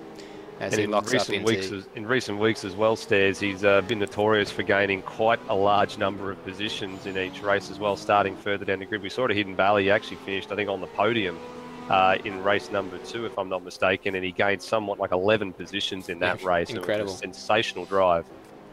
In Apex Rear Wing land, we call that a Pablo. If anyone saw our Austrian race that we released on YouTube just in the previous week, Pablo Hi, Pabs. starting off. A big shout out to Pabs if you're listening. Started from, I think, 11th or 12th and found his way up into second after the first corner. So Matt Williams to set a benchmark. It's not going to be the quickest lap we've seen tonight, 27.6. I think he's got better in him than that, but it was certainly a good, fun sideways lap. As Thomas McMillan goes to the top with a 24.8, and Cracker slots in between them with a 26.8. Yeah, time's coming thick and fast now. We suspected that 27 was going to be something that Matt would definitely be able to improve on, and we can see that already the guys are setting quite quick times. Surprise, surprise, our race winner from the last race has already gone to the top. Although it's a 23.0, it's still got time and pace in him to better that benchmark. Yeah, well, we saw him a lot faster than in the first sector, in the first qualifying session, and he had traffic to contend with. I didn't see who it was. There was a spun blue car on the inside of... Yeah, that was Cracker, actually. And despite that, still up by 2/10, so it didn't distract him any. And he's looking to improve. He's setting it. Well, Hobson's the one setting our timing screens alight at the moment. He's sitting there currently down in 10th. We'll just stick with Dane Warren there for the moment, though, because he's further up on track, and then we'll jump back to Hobson to see what he can do. But Dane Warren setting the timing screens alight in the second sector there, just 6/10 up. So that's going to be a low 22, or he might even, depending on how good he was in the final sector in the previous lap, he might even be nudging up towards a high 21. Yeah, Hobson improved his time in the second sector as well, but nowhere near the times that the man is doing as well. So Dane Warren 22.3. Hobson's coming to the line now. He's going to have some time to gain, but he's not going to get close to that top time just yet. But he does go second with a 23.3. That's a second away. That's quite a gap, Stairs. Yeah, well, we heard him concede just a minute ago that he doesn't have the pace to live with Dane Warren's speed, so slightly concerning from our point of view that probably the form man throughout the series thinks he's not fast enough to beat Dane Warren. That's just how quick and consistent he is. Well, he's backed some points early on, Hobson, and that's his saving grace, I think. He's come into tonight's double-header with some 57-point lead, and the guys that are out ahead of him have not accrued any points just yet. So he's going to be gaining over the guys ahead. If he stayed second in this race as well, he will still gain points on his nearest rival, which was Will Devonish. He's actually in the Pro B class as well, so he'll gain points no matter what, and there's still some distance to go in the Super Series. Having that buffer is certainly going to keep him in good stead. He's looking to improve on this lap, but only marginal amounts we're talking about. He's nearly 4/10 down as he comes into the final couple of corners on this lap, so he looks like he might improve, but he's 4/10 down on Ethan Warren there, and so he needs a fair bit more if he wants to improve his position, and he's just been slotted down to 4th by Scotty Harris, and goes back up to second. He's found a fair bit in that final sector. Well done, Brenton Hobson. Well, he was a second away from the first position time after his last lap, and that lap he sliced that in half, so he's less than a half a second away from the top time now. So he did find some pace in that second lap, so maybe the second of the 3-lap stint have served him in good stead. Well, Dane's sitting in the pit lane right now. He's thrown down the gauntlet to the others and just waiting to see what they do to determine whether or not he comes out again. Well, Ethan Warren, his brother, is not that far away from Hobson's time, actually. So Ethan's on a 22.8. He's only a 10th and a half away from snatching a front row spot, or a provisional front row spot away. And we saw he did harass Hobson in that second race, although be until the last lap where that inevitable collision with the wall, which relegated him to a what do we call it? What's a car with 3 wheels? It's a car with 3 wheels, isn't it? Reliant Robin. Reliant Robin. I'm trying to think of it. It's like you've got like a tricycle, BMW a trimaran. There's no such thing for a car with 3 wheels, is there? It's just a car with 3 wheels. That's it. It was a 3-wheeled Porsche, and goodness gracious me, it was the front wheel, wasn't it? So I don't know. It wouldn't be doing much good to the handling at all. If it was one of the rear wheels, you'd think it would sort of sit down and drag its ass along the ground like that with the engine in the back, but it was in the front, so The only car I've seen with a wheel at the back, with a three-wheeler with a wheel at the back, is from a manufacturer called Morgan. It's a British manufacturer, and they look absolutely horrid, to be honest with you. Yes, I remember that from a movie starring Peter Sellers about a party he wasn't invited to, and they had a three-wheeled Morgan. So that's about the extent of my knowledge about that particular piece of automobile history. But a very funny movie nonetheless. So Ethan Warren pulls off the track, so he's obviously bottled that lap if he was trying for a fast one, and is going to try again. Well, Wedding's just come out onto the circuit with 6.5 minutes remaining, and he'll probably get another couple of runs in, and he's going to be looking to redeem himself after what he probably only can describe as a dead set shocker on that last race, where he fell from top 3 spots back to 8th is where he finished that last race. He'll be looking certainly to get a bit further up and try and hold that position this time around. I was interested to see, or to hear what he had to say during our interview with him in the break between the two races there, how he sort of was trying to avoid a crash because he saw Hobson get big in his mirrors, let off the brake to avoid the accident, and well, I don't know, either way he went off the track. So if you let the guy crash into you and it's obvious it's the other person's fault, then you're taking someone down with you when you fall. Now he's just sort of mentioned this to the others, and they might think of that as a potential mind game tactic to scare him off the track in the future. But, well, I mean, that's just speculation.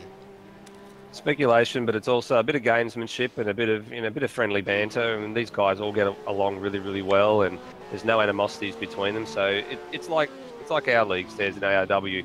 We all give a bit of shit to each other, and we can also take it as well. I mean, sometimes it gets the wrong way, but for the majority of the time, it's all friendly banter and in good nature.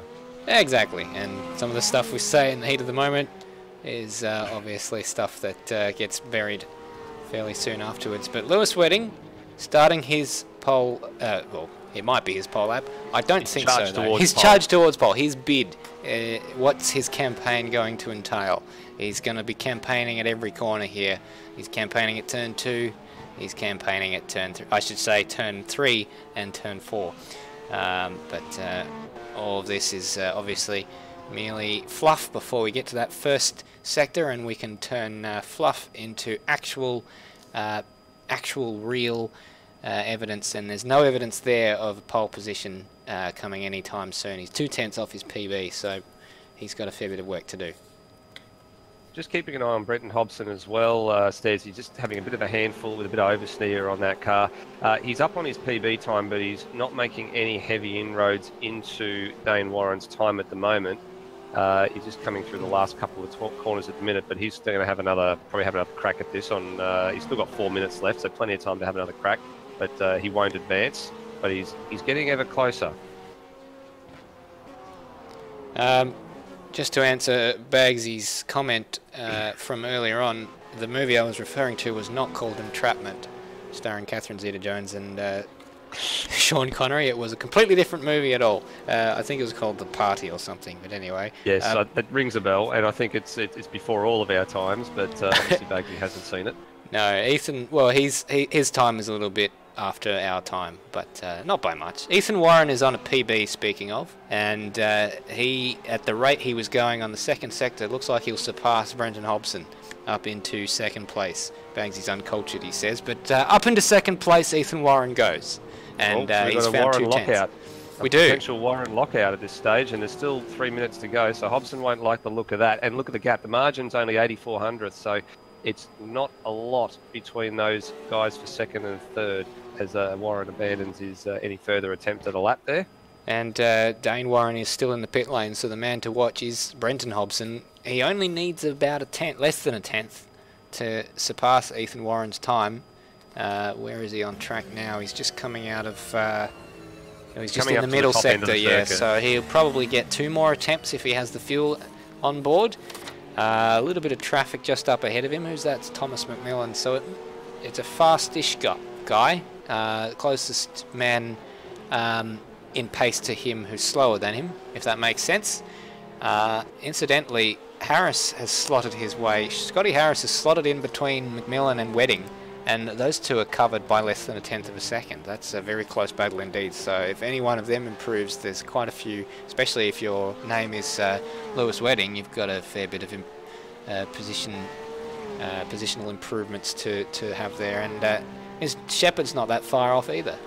No, McMillan, Harris, Wedding and Shepherd are all only separated by less than, and even Johnny to a degree as well in 8th, they're only separated by just less than 0.3 of a second. So any little gains that those guys can make, they'll advance a couple of positions, and a couple of them will get 2 cracks at the cherry, and some of them will only get 1 more depending on where they are on track. This is the final stanza that we've just entered, the final 2 minutes of qualifying for race number 2.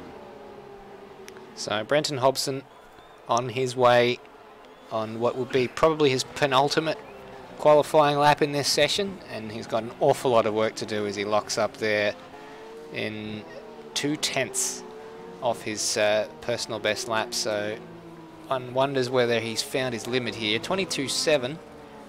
We know he can do better than that, given the lap times that he's set in the previous sessions.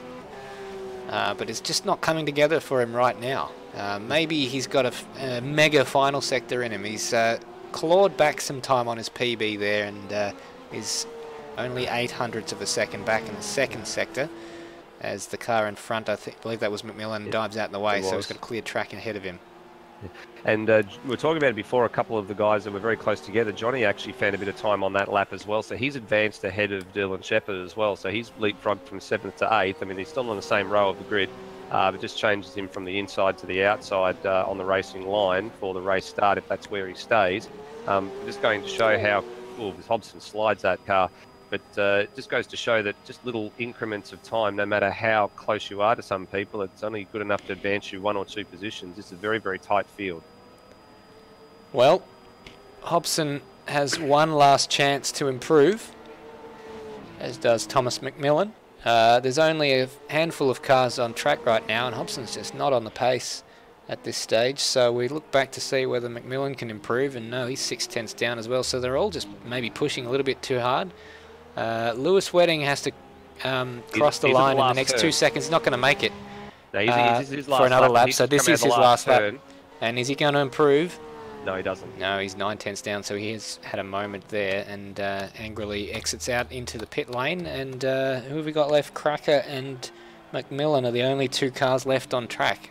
No, they've all conceded, Stairs. They've all either pulled over or they've retreated back to the lane. There's going to be no more time set by the look of it. No more. Cracker's on a timed lap. He looks like he's still going. Yeah, so he's in 12th currently. He needs a good 0.4 before he surpasses Dwayne Davies' time. So there's a fair bit of work to do. We haven't seen a split from Cracker to see what he can do. And down on his PB by 1/10, he'll need a mighty final sector to improve his position at all. But given he's the only man on track, he is currently our centre of attention. So he rounds the last couple of corners, little wiggle out of the final one, and across the line in a 24.9. So he does improve a fair bit, yeah, but not enough to surpass Dwayne Davies as he exits to the pits after taking to the grass. So that is the end of our qualifying session. Not as close as the first one. We saw some people just didn't hook up a lap together. Wedding will be disappointed with 6th, but it's a Warren lockout in 1st and 2nd. Yeah, first time in the history of AMS Oz that we've got a pair of brothers that'll occupy the front row. Obviously, this is the first time that this could have ever been possible, so it's good to see that some of the newcomers, as we said before, certainly giving Hobson a run for his money, but at this point in time, he's just quite happy to settle for, I guess, whatever comes. Absolutely. Well, once again, we have a chance for a warm-up. We'll take a quick break, and on the other side of this, we will have our race 2 for tonight. Don't go anywhere.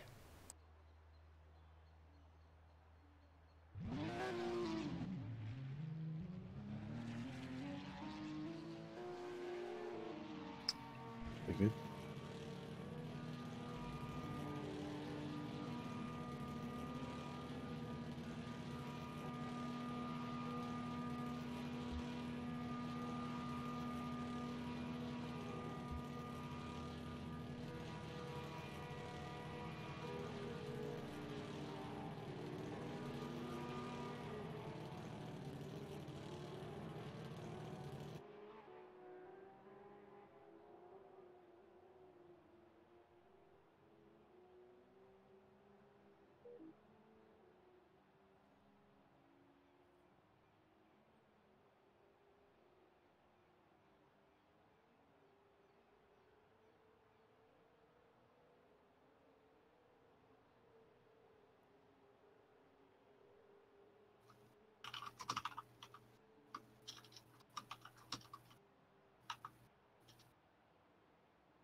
Welcome back. We've got 3.5 minutes remaining in this warm-up session. And Brenton Hobson not electing to take to the racetrack.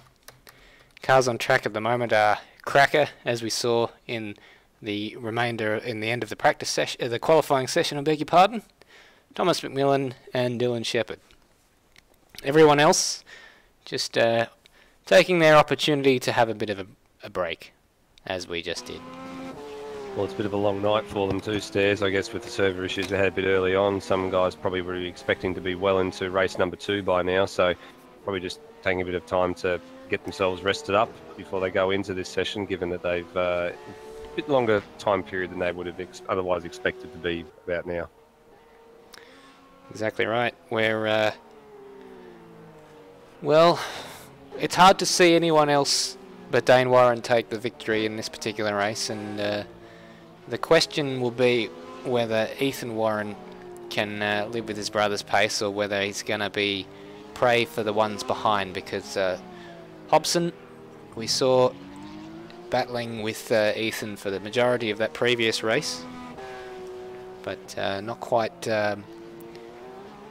probably not quite having the pace. In the end, it was Ethan Warren who fell foul of the curbs, or fell foul of probably Brenton Hobson in himself, trying to avoid a crash, and went into the wall. Very unfortunate incident there, and that cost him a fair bit of fair few points and a decent result. Yes, it certainly did. So he'll be looking to have a much better result this time around.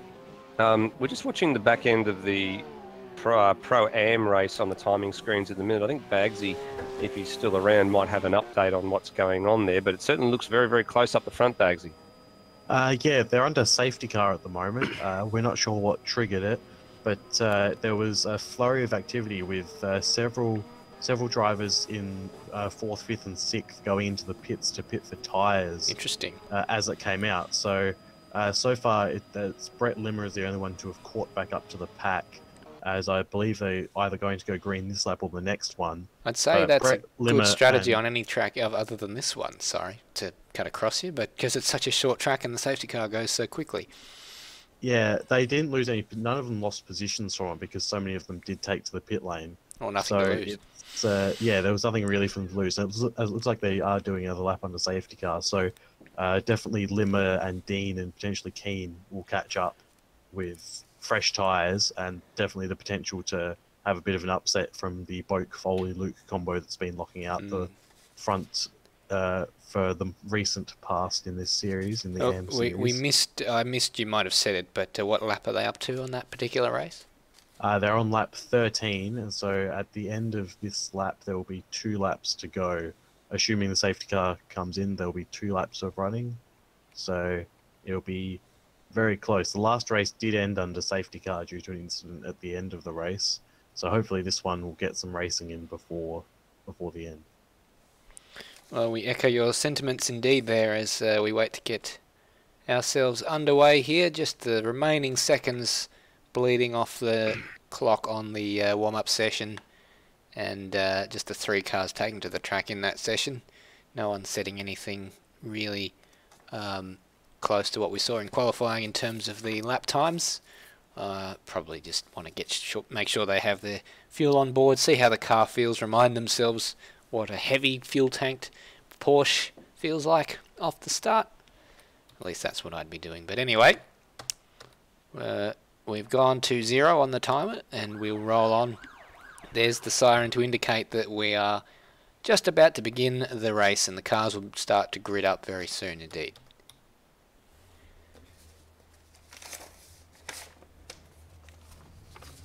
Well, here they are. I guess they're starting to grid up now, so the calm before the storm. And as we said before, it's an all Warren brothers front row. It'll be Dane on the pole, who's on the inside of the circuit, which has the better line for turn 1 if you need to defend. And his brother Ethan will be on the outside of the track alongside him on the front row.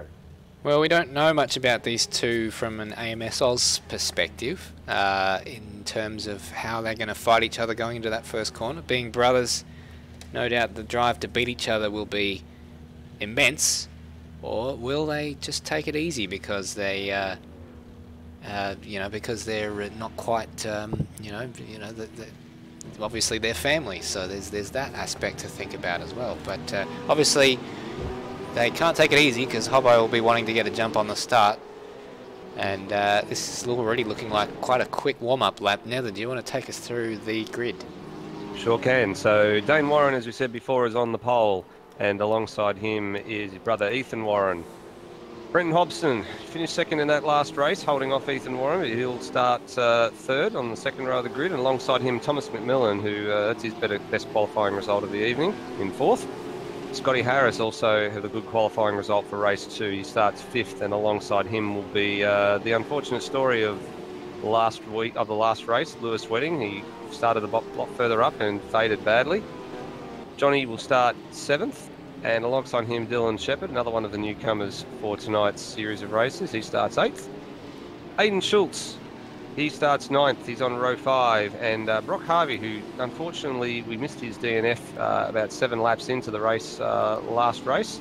He starts 10th. We've got Dwayne Davies starting 11th in the red and white Marlboro Pirelli car, and even though he's in front of him, Cracker will start alongside. He's 12th. Lee Sanford, very, very quiet in that first race, and he starts 13th alongside Matt Williams in 14th. And rounding out the field of 15, we have lost a couple of runners since the last race, will be Will Devonish, who coming into tonight's race was the second place man in the standings and the leader of Pro B, but didn't have a very good result in that last race, so he will have lost a swag of points. And the pole sitter already lining his car up on his grid slot, so a much quicker warm-up lap than we saw in the first race. So whether or not that's a strategic thing, try and surprise everyone, get there a little bit quicker and make sure they don't quite have the brake temperature they wanted for the race, I don't know. That's merely speculation, but it might mean that the cars behind don't quite grid up as quickly as he would like them to, because well, it doesn't matter, they're all gridded up now, and once again Dane Warren rolling forward just a little bit because we're about to get racing for race 2 here in Winton, and Dane Warren has a pretty good start. They're going to enter turn 1 and 2 absolutely side by side, but it's the inside, of course, which is the advantage for Dane, and he takes an enormous amount of speed there and has a few car lengths as they exit 2, and up the inside there goes Thomas McMillan. He's made a place up on Brenton Hobson. Lewis Wedding up into 5th place as well, side by side there with Dylan Shepherd and, a bit of lag there, Dylan Shepherd and Scotty Harris. Yes, so a good move from Thomas McMillan early, and that's a feather in his cap to outfox Brenton Hobson very, very early in the piece. But for the moment, we're caution-free, Stairs. We haven't had an incident so far on this lap, and I don't want to put the moz on anybody in particular. So I'll be very, very quiet and say nothing and just say, well done, boys. Just keep it clean, and let's have some good racing. We don't want to see a safety car come out and disrupt the race and turn it on its head like it did in the last race. No, well, we certainly don't want to give anyone the commentator's curse, but we heard Lewis say when he was in commentary with you a couple of weeks ago that the best mode of attack in that regard is to just praise everyone and hope for the best. But it looks like Lewis was getting bumped and barged it through turn 5 and 6. Sorry to cut across just there. Thomas McMillan had a bit of a tank slapper coming out of turn 11, and he's surrendered 3rd place back to Brenton Hobson, and Scotty Harris is through as well, and he's now being monstered by Dylan Shepherd as well. So he's gone from we gave him a bit of praise before, and he's now he's in the thick of it, and he's got quite a lot of guys that are angry trying to get past him and capitalise on his mistake.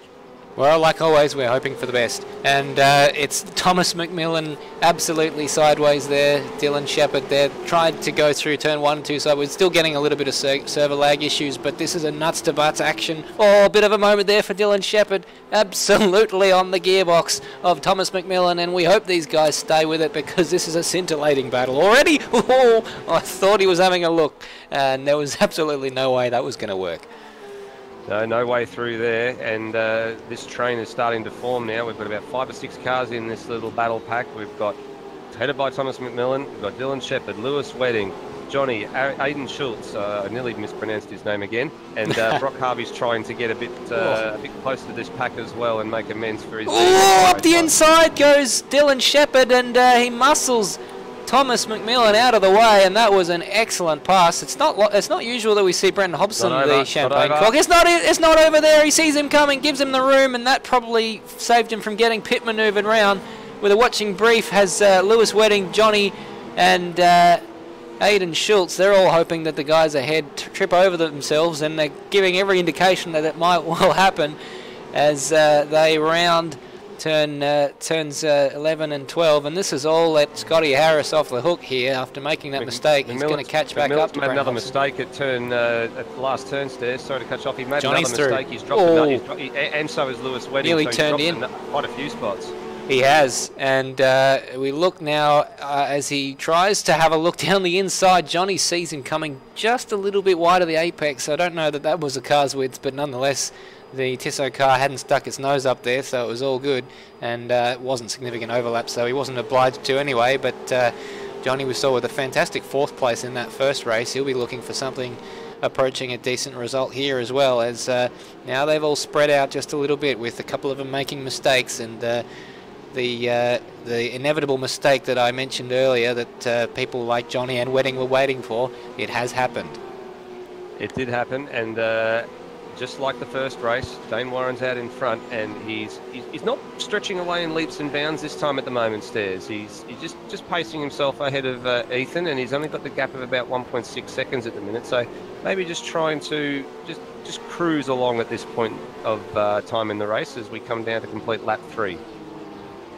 And looking down the order, behind the battles that we're seeing there, we've got Dwayne Davies under pressure there from Lee Sanford, and Dwayne Davies goes off the track by the looks of it, and he's lost 2 positions out of that as Will Devonish goes through, and he's got Matt Williams behind him, so Williams has had a rough start there. He's down a position as Dane Warren sublimely leads out there by 2 seconds, so we didn't see Ethan Warren make any impression on him earlier on.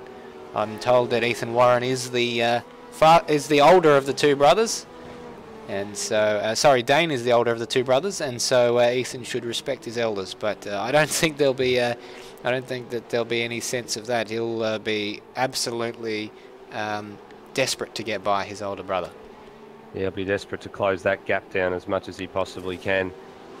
Just looking through the back here as well, Brock Harvey's managed to catch up onto the back of Aidan Schultz, who in turn has got onto the back of Thomas McMillan. So after a horror couple of laps, McMillan's still got his hands full, and I wouldn't put it past him that these guys are probably going to have a nibble somewhere around if he continues to make some of the mistakes that we've seen as well.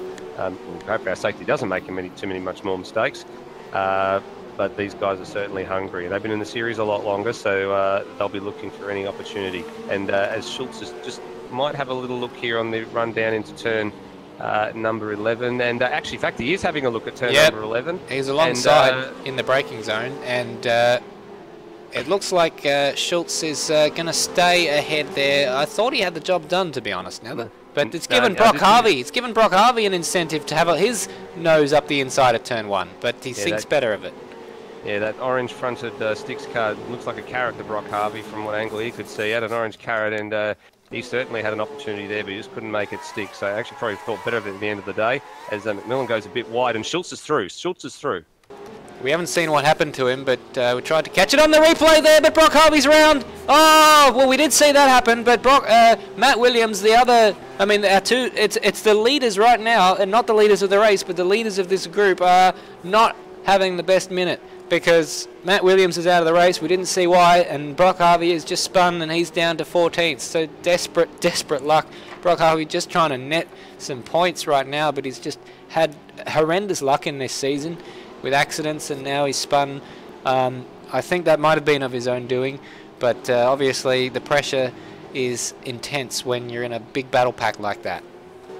It is. A couple of notable changes in the order. So Thomas McMillan is the biggest loser out of the first couple of laps. So he's down 5 positions, and a bit further down the field, you've got Dylan Shepherd's moved up 3, and also Will Devonish, even though he started at the very back of the field, he's moved up 3 spots as well. So in terms of the biggest movers and shakers, those are the ones of significance at this point in time.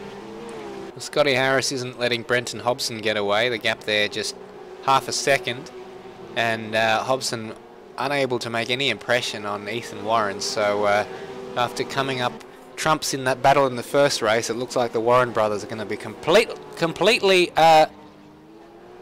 sorry, I beg your pardon. I thought there was something going on my timing screen. It looked like Dane Warren was having some issues and Ethan Warren was close to him, but we are again experiencing some server lag issues, and we've got a full course yellow, so that gap that gap which I mentioned looked like it was coming down. It was merely just some glitch on my screen. It will come down now, that's for sure.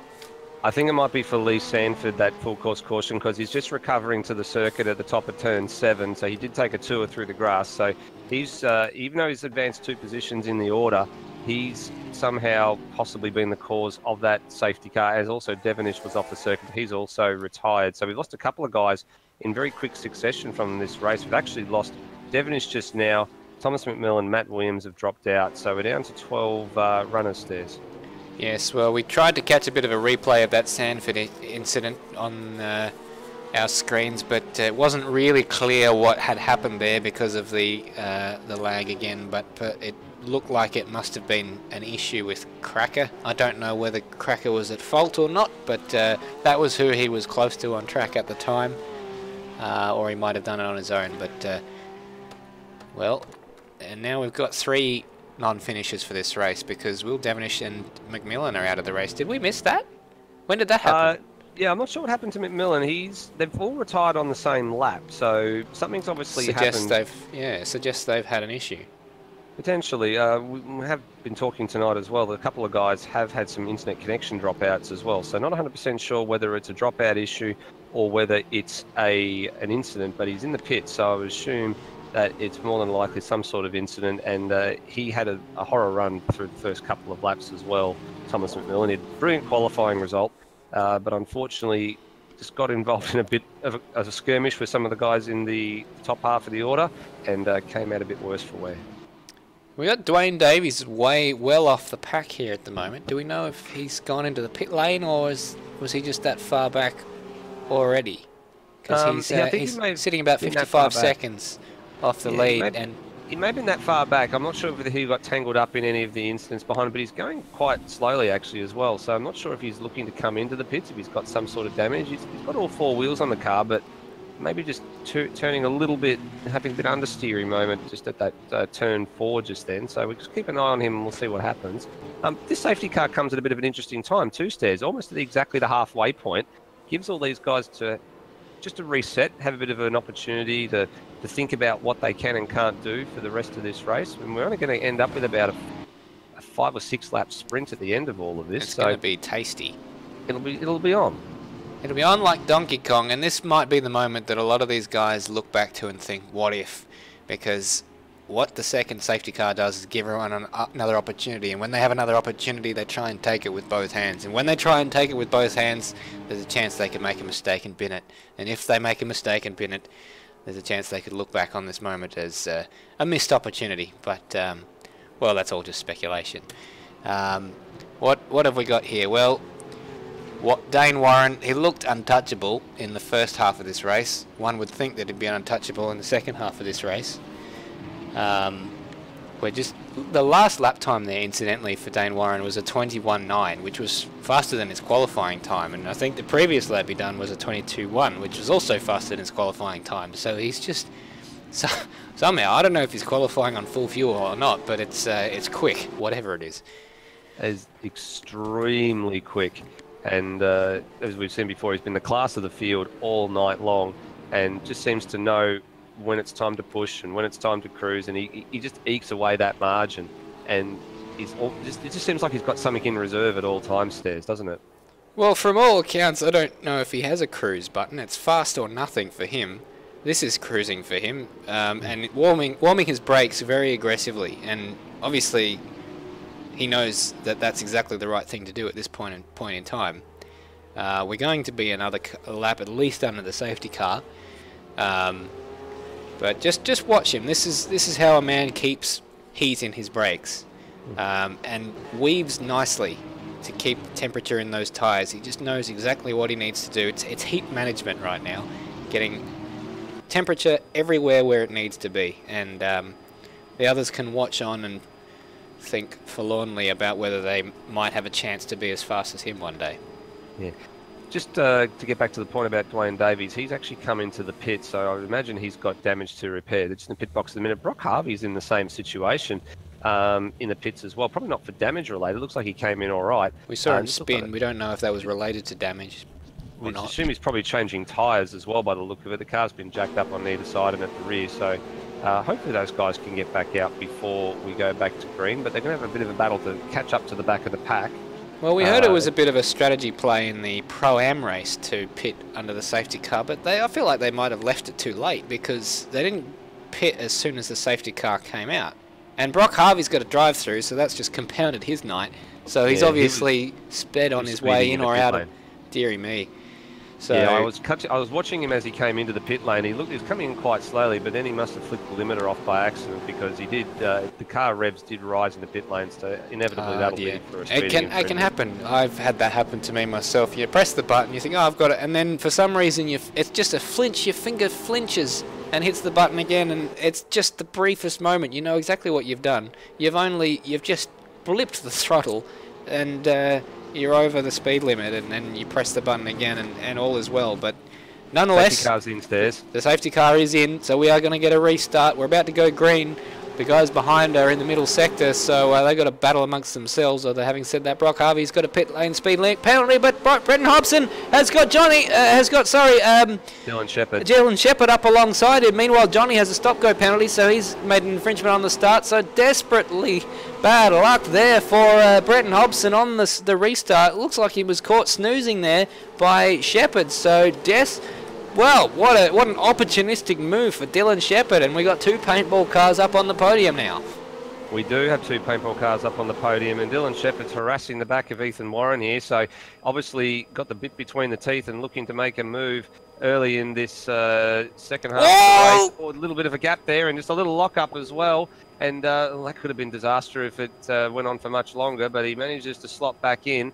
Hobson won't be happy that he'd been caught napping on the safety car restart. Lewis Wedding been going very, very quietly. He's only advanced one place, but he's kept his nose clean this time, which is good to see. And he's settling back there. Oh, we got another drive-through for Brock. Brock's got another drive-through. So this has just gone from bad to worse. Matt Williams, who has actually not finished this race, we've actually got him now in the booth here and has a bit of information on... has a little bit of information on the Dwayne Davies issue, as we've got we'll wait for a minute because we've got Dylan Shepherd harassing Ethan oh my goodness gracious me, it's absolutely nuts to butts at the front. Scotty there Harris sideways through. Scotty Harris is around, you said? Yeah, he's around up the exit of the last turn, and fortunately just a local yellow, but he dropped a bunch of spots. He's dropped at least 4 or 5 positions there. He just got a little bit sideways all on his own, and he's now some distance behind the pack, so that's probably going to put pay to any... Oh, Dylan Shepherd is absolutely hanging it out there. He's had an amazing restart, but can those tyres hang on? Ethan Warren is going to be looking up the inside, and behind him, Hobson and Wedding. Oh, and he's round! It was never going to last. It's Ethan. It's Ethan Warren. He spun. So at the dying stages of the race, twice now he spins. Oh my goodness, this is... Oh, he'll be wondering what he needs to do to make something happen for him that's a positive thing at the end of this race. And we told you this was an opportunity. Some people have taken it, others haven't. That is correct. And speaking of taking opportunities, Dylan Shepherd up into second place. What a fantastic move he put on Ethan Warren to make it stick. And unfortunately forcing Ethan to push a little bit too hard and into a mistake. But talking about other opportunities, you've got Lewis Wedding, who's harassing the back of Brenton Hobson here. So this is probably a battle that'll go to the flag as well. So Hobson started third, Wedding's up 2 spots. He's currently in 4th, and there's 4 laps to go. Oh, so and Johnny's looking down the inside of Greg Tara as well. And he makes Aiden Schultz he's outbraked himself there, and that's not... He's going to lose out. So he's actually still on the grass, is Johnny. So that's not worked out. But he had to try. Otherwise, he would have died wondering, I think that's Brock Harvey by the side of the road there. I think he's out of the race looking at that. He's trundling along, or maybe he's just waiting for everyone to go past. He's a lap down. And he's acknowledging the blue flags there, Stairs. There were some cars coming through and he was being shown the blue flags. Lewis is hanging it out. We've lost Johnny as well. So Johnny had a stop-go penalty that he had to serve, and unfortunately he didn't serve it. So I think he's pulled over and has retired from this race. So He was right up there in terms of Pro B, but he's not going to get any significant points tonight. Lewis has just dropped off the back of Hobson there with a little bit of a moment, and Hobson is now sort of getting back in touch with Dylan Shepherd. Now that we've got a little bit of a moment, we can maybe throw to Scruff down in the pits there. You said you've got a bit of info on Dwayne Davies. Or maybe we don't. Enjoying the hospitality of Winton, I think, again, much like Bagsy was the other week in Hidden Valley. No, yes. Well, we might come back to him after the race. But anyway, Hobson has resumed battles here for second place. And he's got 3 laps to go, so he's got a bit of time to have a think about this move. But by Jove, has he pulled that gap back, hasn't he? He certainly has pulled that gap back. I wonder where he did it too, because he had Lewis Wedding all over the back of him for the better part of a lap, and he's now gapped him and got quite a substantial gap. So whether or not Wedding made a mistake or whether Hobson just put the foot down, we saw Wedding was floated out. Yeah, we saw Wedding was having just a few issues with his tyres, especially through 5 and 6. And maybe that's just overheated them. It's so easy to do that in these cars. But Hobson obviously, and he's wide. He's wide. Shepherd's wide, and Hobson's through. He's made the move. So we should be able to see a replay of that. Here we go. We're gonna go on. Whoops. We're gonna go on board there with Dylan Shepherd. And he just got wide. Just got wide there in turn 5. Lewis Wedding's around there. Sorry to cut you off. Lewis Wedding has spun around all by himself, and he's let through Aidan Schultz into 4th place. So that was completely unexpected for Lewis Wedding while you're taking a look at the replay there. So again, he'll be kicking himself. So yeah, and that was just about the same spot, just a corner before, and that was the corner that a lot of people seem to be coming unstuck. A few people struggling there tonight as well, and Wedding's tyres are done. That car. Yeah, absolutely. His So that's disappointing for Wedding. It was incredible recovery from what was a poor qualifying session for him. I mean, having said that, he's still a position up on his qualifying place, but he was up there challenging. He was in 4th, challenging for the podium at one stage, and server lag continues to become an issue for us. But Dylan Shepherd not giving up on this battle for second here. No, he's not, and he's up 5 positions as well, so he's one of the big movers of this race after it's all settled down. The other big mover of this race as well is Aidan Schultz. He's up 5 positions as well, so he's advanced from 9th to 4th, and that's an excellent result for Aidan Schultz. We've seen a little bit of him in the Porsche series, but not so much in the other series, but a good result for him is about to come up on his screens, as long as he can keep Lewis behind him, who's trying to close that gap, but not having much luck with 1 lap to go. Or just over a lap to go. Just a local yellow there for Dwayne Davies, taking to the grass to let everyone by him, but I think Lewis has lost a bit more time there. He's 3 tenths.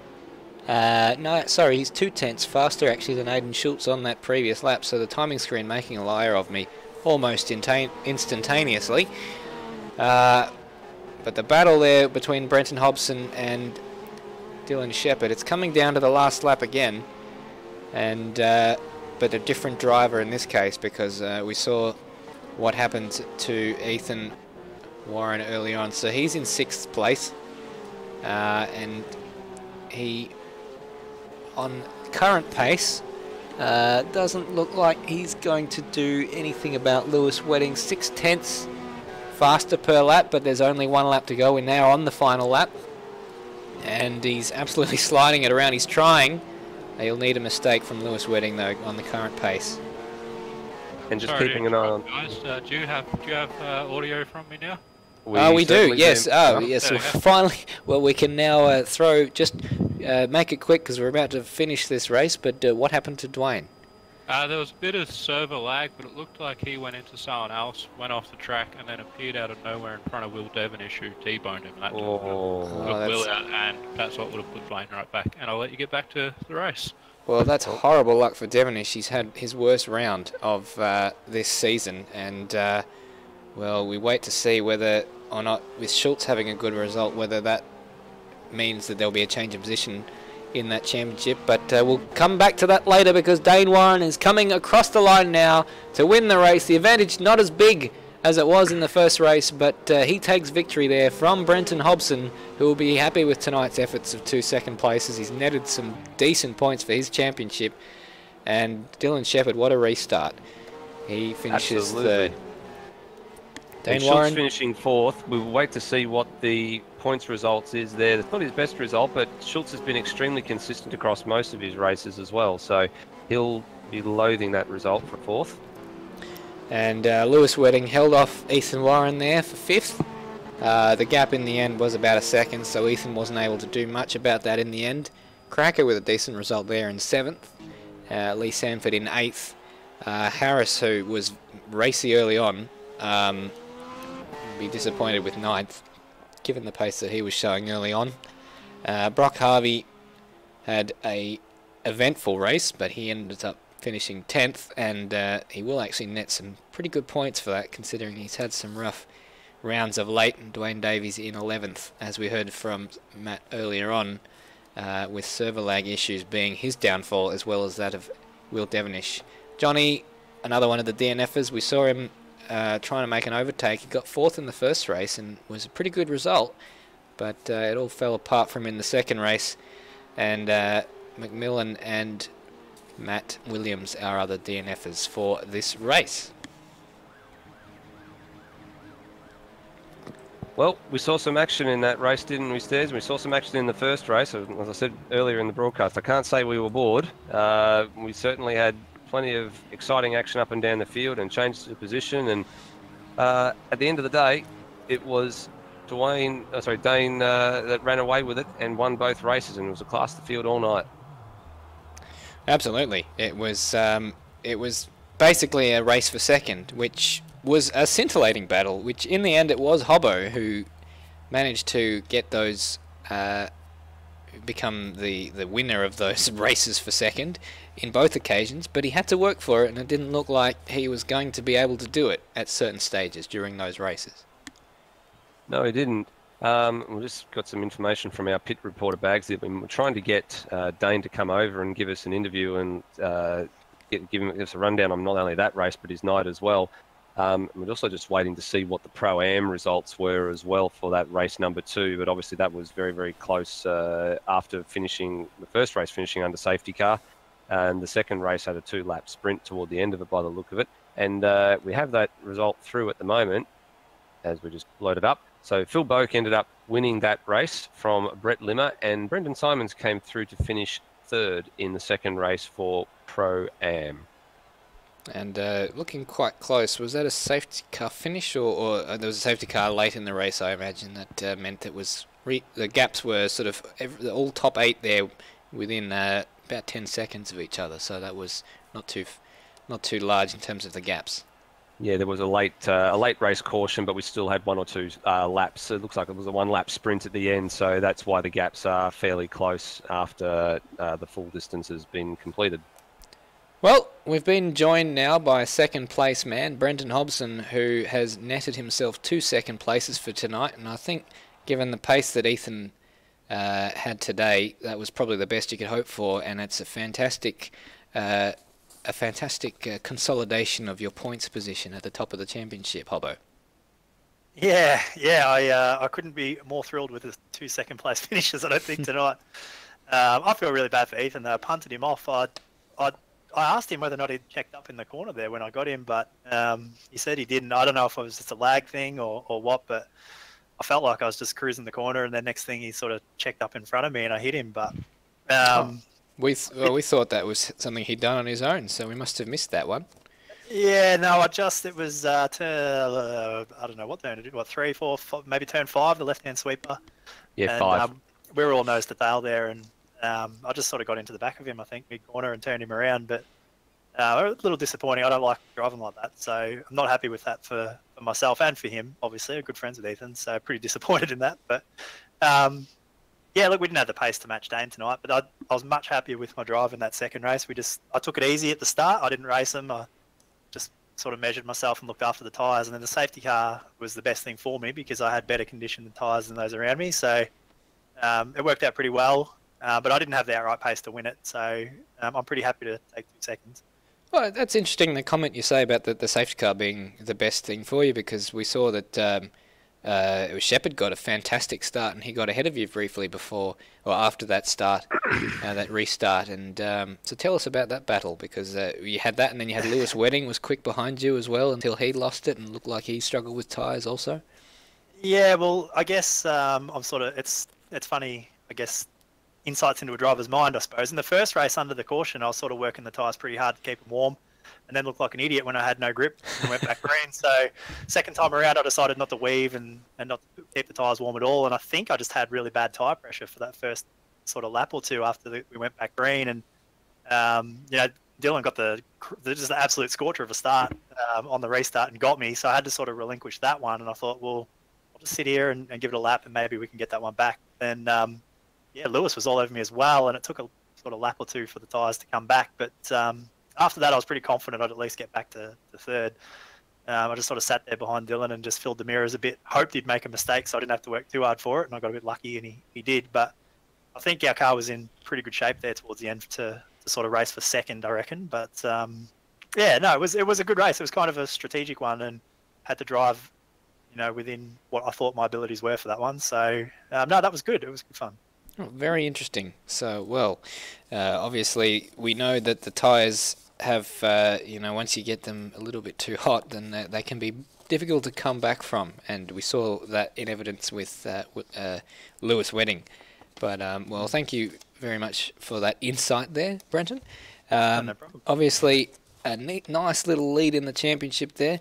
We also have Brock Harvey in here for an interview. And Brock, you netted some points, but you had a few drive-throughs. It was an eventful race, to say the least, wasn't it?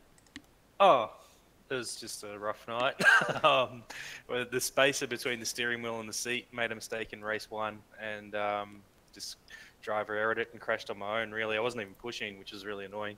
And then race 2, I was pretty quick. I was keeping up with Aiden, so I was racing the Pro A guys for a Pro B guy, or the tail end of the Pro A guys. One of the new guys, I think, had a little bit of drama, and he just swiped across the front of the car. And when he swiped it, it spun me. It was one of those ones that hit you weird angle on the front of the car, and that spun my car. So that dropped me back, and the safety car came out, and I kind of got a little bit too smart for my own good. I thought, I'm going to stop for tyres, thinking if I got 5 laps on fresh tyres, I'll do a Craig Lowndes and just blast by everybody. I thought it was an 80k speed limit twice. Oh, no. We saw you got that second one. Yeah. So that was awesome by me. And I went, maybe it's 60 on the second time. And it turns out it was 60, so all good. Dear me. Well, and the trouble with Winton is it's not a very long lap, so you'd need a few laps under the safety car to catch up, because the safety car does a pretty decent click around here. It's all good. It was fun. It was actually a really fun race. The track, I think a lot of people are going to be quite happy to see this track in the rearview mirror moving forward. Although we're looking forward to the supercars round here in a couple of weeks' time. Well, you know what's funny? I actually think the supercar is going to handle this place a lot better than the Porsche does. The Porsche can't use any curb at all. I've got to agree there. Yeah, the supercar I think is going to be kind of fun around here because you'll be able to use the curbs a bit more. Fair enough. Well, there are some people here that we watched tonight who probably would disagree with you about that one. But, thank you for that one, Brock. Also, Scruff, we heard from you during the race, Matt Williams. What happened in that race? It all fell apart for you. Which one? Well, whichever one you prefer to talk about. We don't want to open up too many wounds here. The first race when Sando spun, as he was coming around in one of his rotations, he clipped the front of my car with one end of his, then the other end hit the back of my car, so I had to come into the pits. And same as Brock, thought I'd be clever and change tyres while I was at it, and wasted an extra 30 seconds doing that. And the second one, I spun and said bad words and left the game. Which I'm really regretting looking at the results, because I would have been probably 11th. Discretion being the better part of valour. I think you've probably opened up a can of worms there, Scruff. So just be careful who you look out for in the next couple of weeks. Very I good. don't remember saying anything horrible about anyone. All right, Give well, me a minute. we're all getting I've just got to get rid of something there. So yes, well, that was. Thank you very much indeed for joining us on that for some post-race information there to Brenton Hobson, Brock Harvey, and to Matt Williams. Super Series does continue in 2 weeks' time with round 7 taking place at Barbagallo Raceway in WA. Yeah, that's So going to be fun. It is going to be fun. You like that track, Nether? Yeah, I think that's a high-speed track. The supercars are about to go there in real life this weekend, and I'm really looking forward to that. That's a very, very fun, flowing track. Well, good for you. We get to go there twice because of the Super Series, which follows the V8 Supercar, or now the Virgin Australia Supercar Championship. Also goes to Barbagallo very soon, and so does the AMS Oz Supercar Series. So that one will be back on the for round 5 of the Supercars series. That's coming to you next Thursday. And in the meantime, we've got Formula 3, the third round of that series. We're going to watch Heath Dixon try and protect his points lead at Brands Hatch. And of course, sorry, go on. That's going to be a nice little bull ring as well. Brands Hatch has only got a couple of turns. It's only about 5 or 6 turns, and it's going to be tight. That's going to be a very, very tightly contested 2-race evening on Sunday coming up. Absolutely, and we certainly can't wait for that. Any final closing comments, gents? From me, I've said this from a couple of weeks ago when we had the Monza race. It's good to see some of the new guys coming into the series. It's got to keep coming in more regularly, or staying in the series more regularly, and throwing down the gauntlet, because it certainly makes for exciting racing. And hopefully some of these guys can stick around and give us quite a good run. We've still got quite a number of rounds left to go. I mean, what are we up to? This is round 6 out of 15, so yeah, we're only just over a third the way there. Well, we hope if Dane Warren does stay with us that we find someone else his equal who can give him a run for his money, because he was unchallenged tonight. But we'll find out in the next round. This has been round 6 of the Automobilista Australia Super Series, brought to you by Short Shift Podcast and Apex Rear Wing. I've been Stairs. My partner in crime tonight has been Nether. Thank you very much indeed for watching. Bye for now.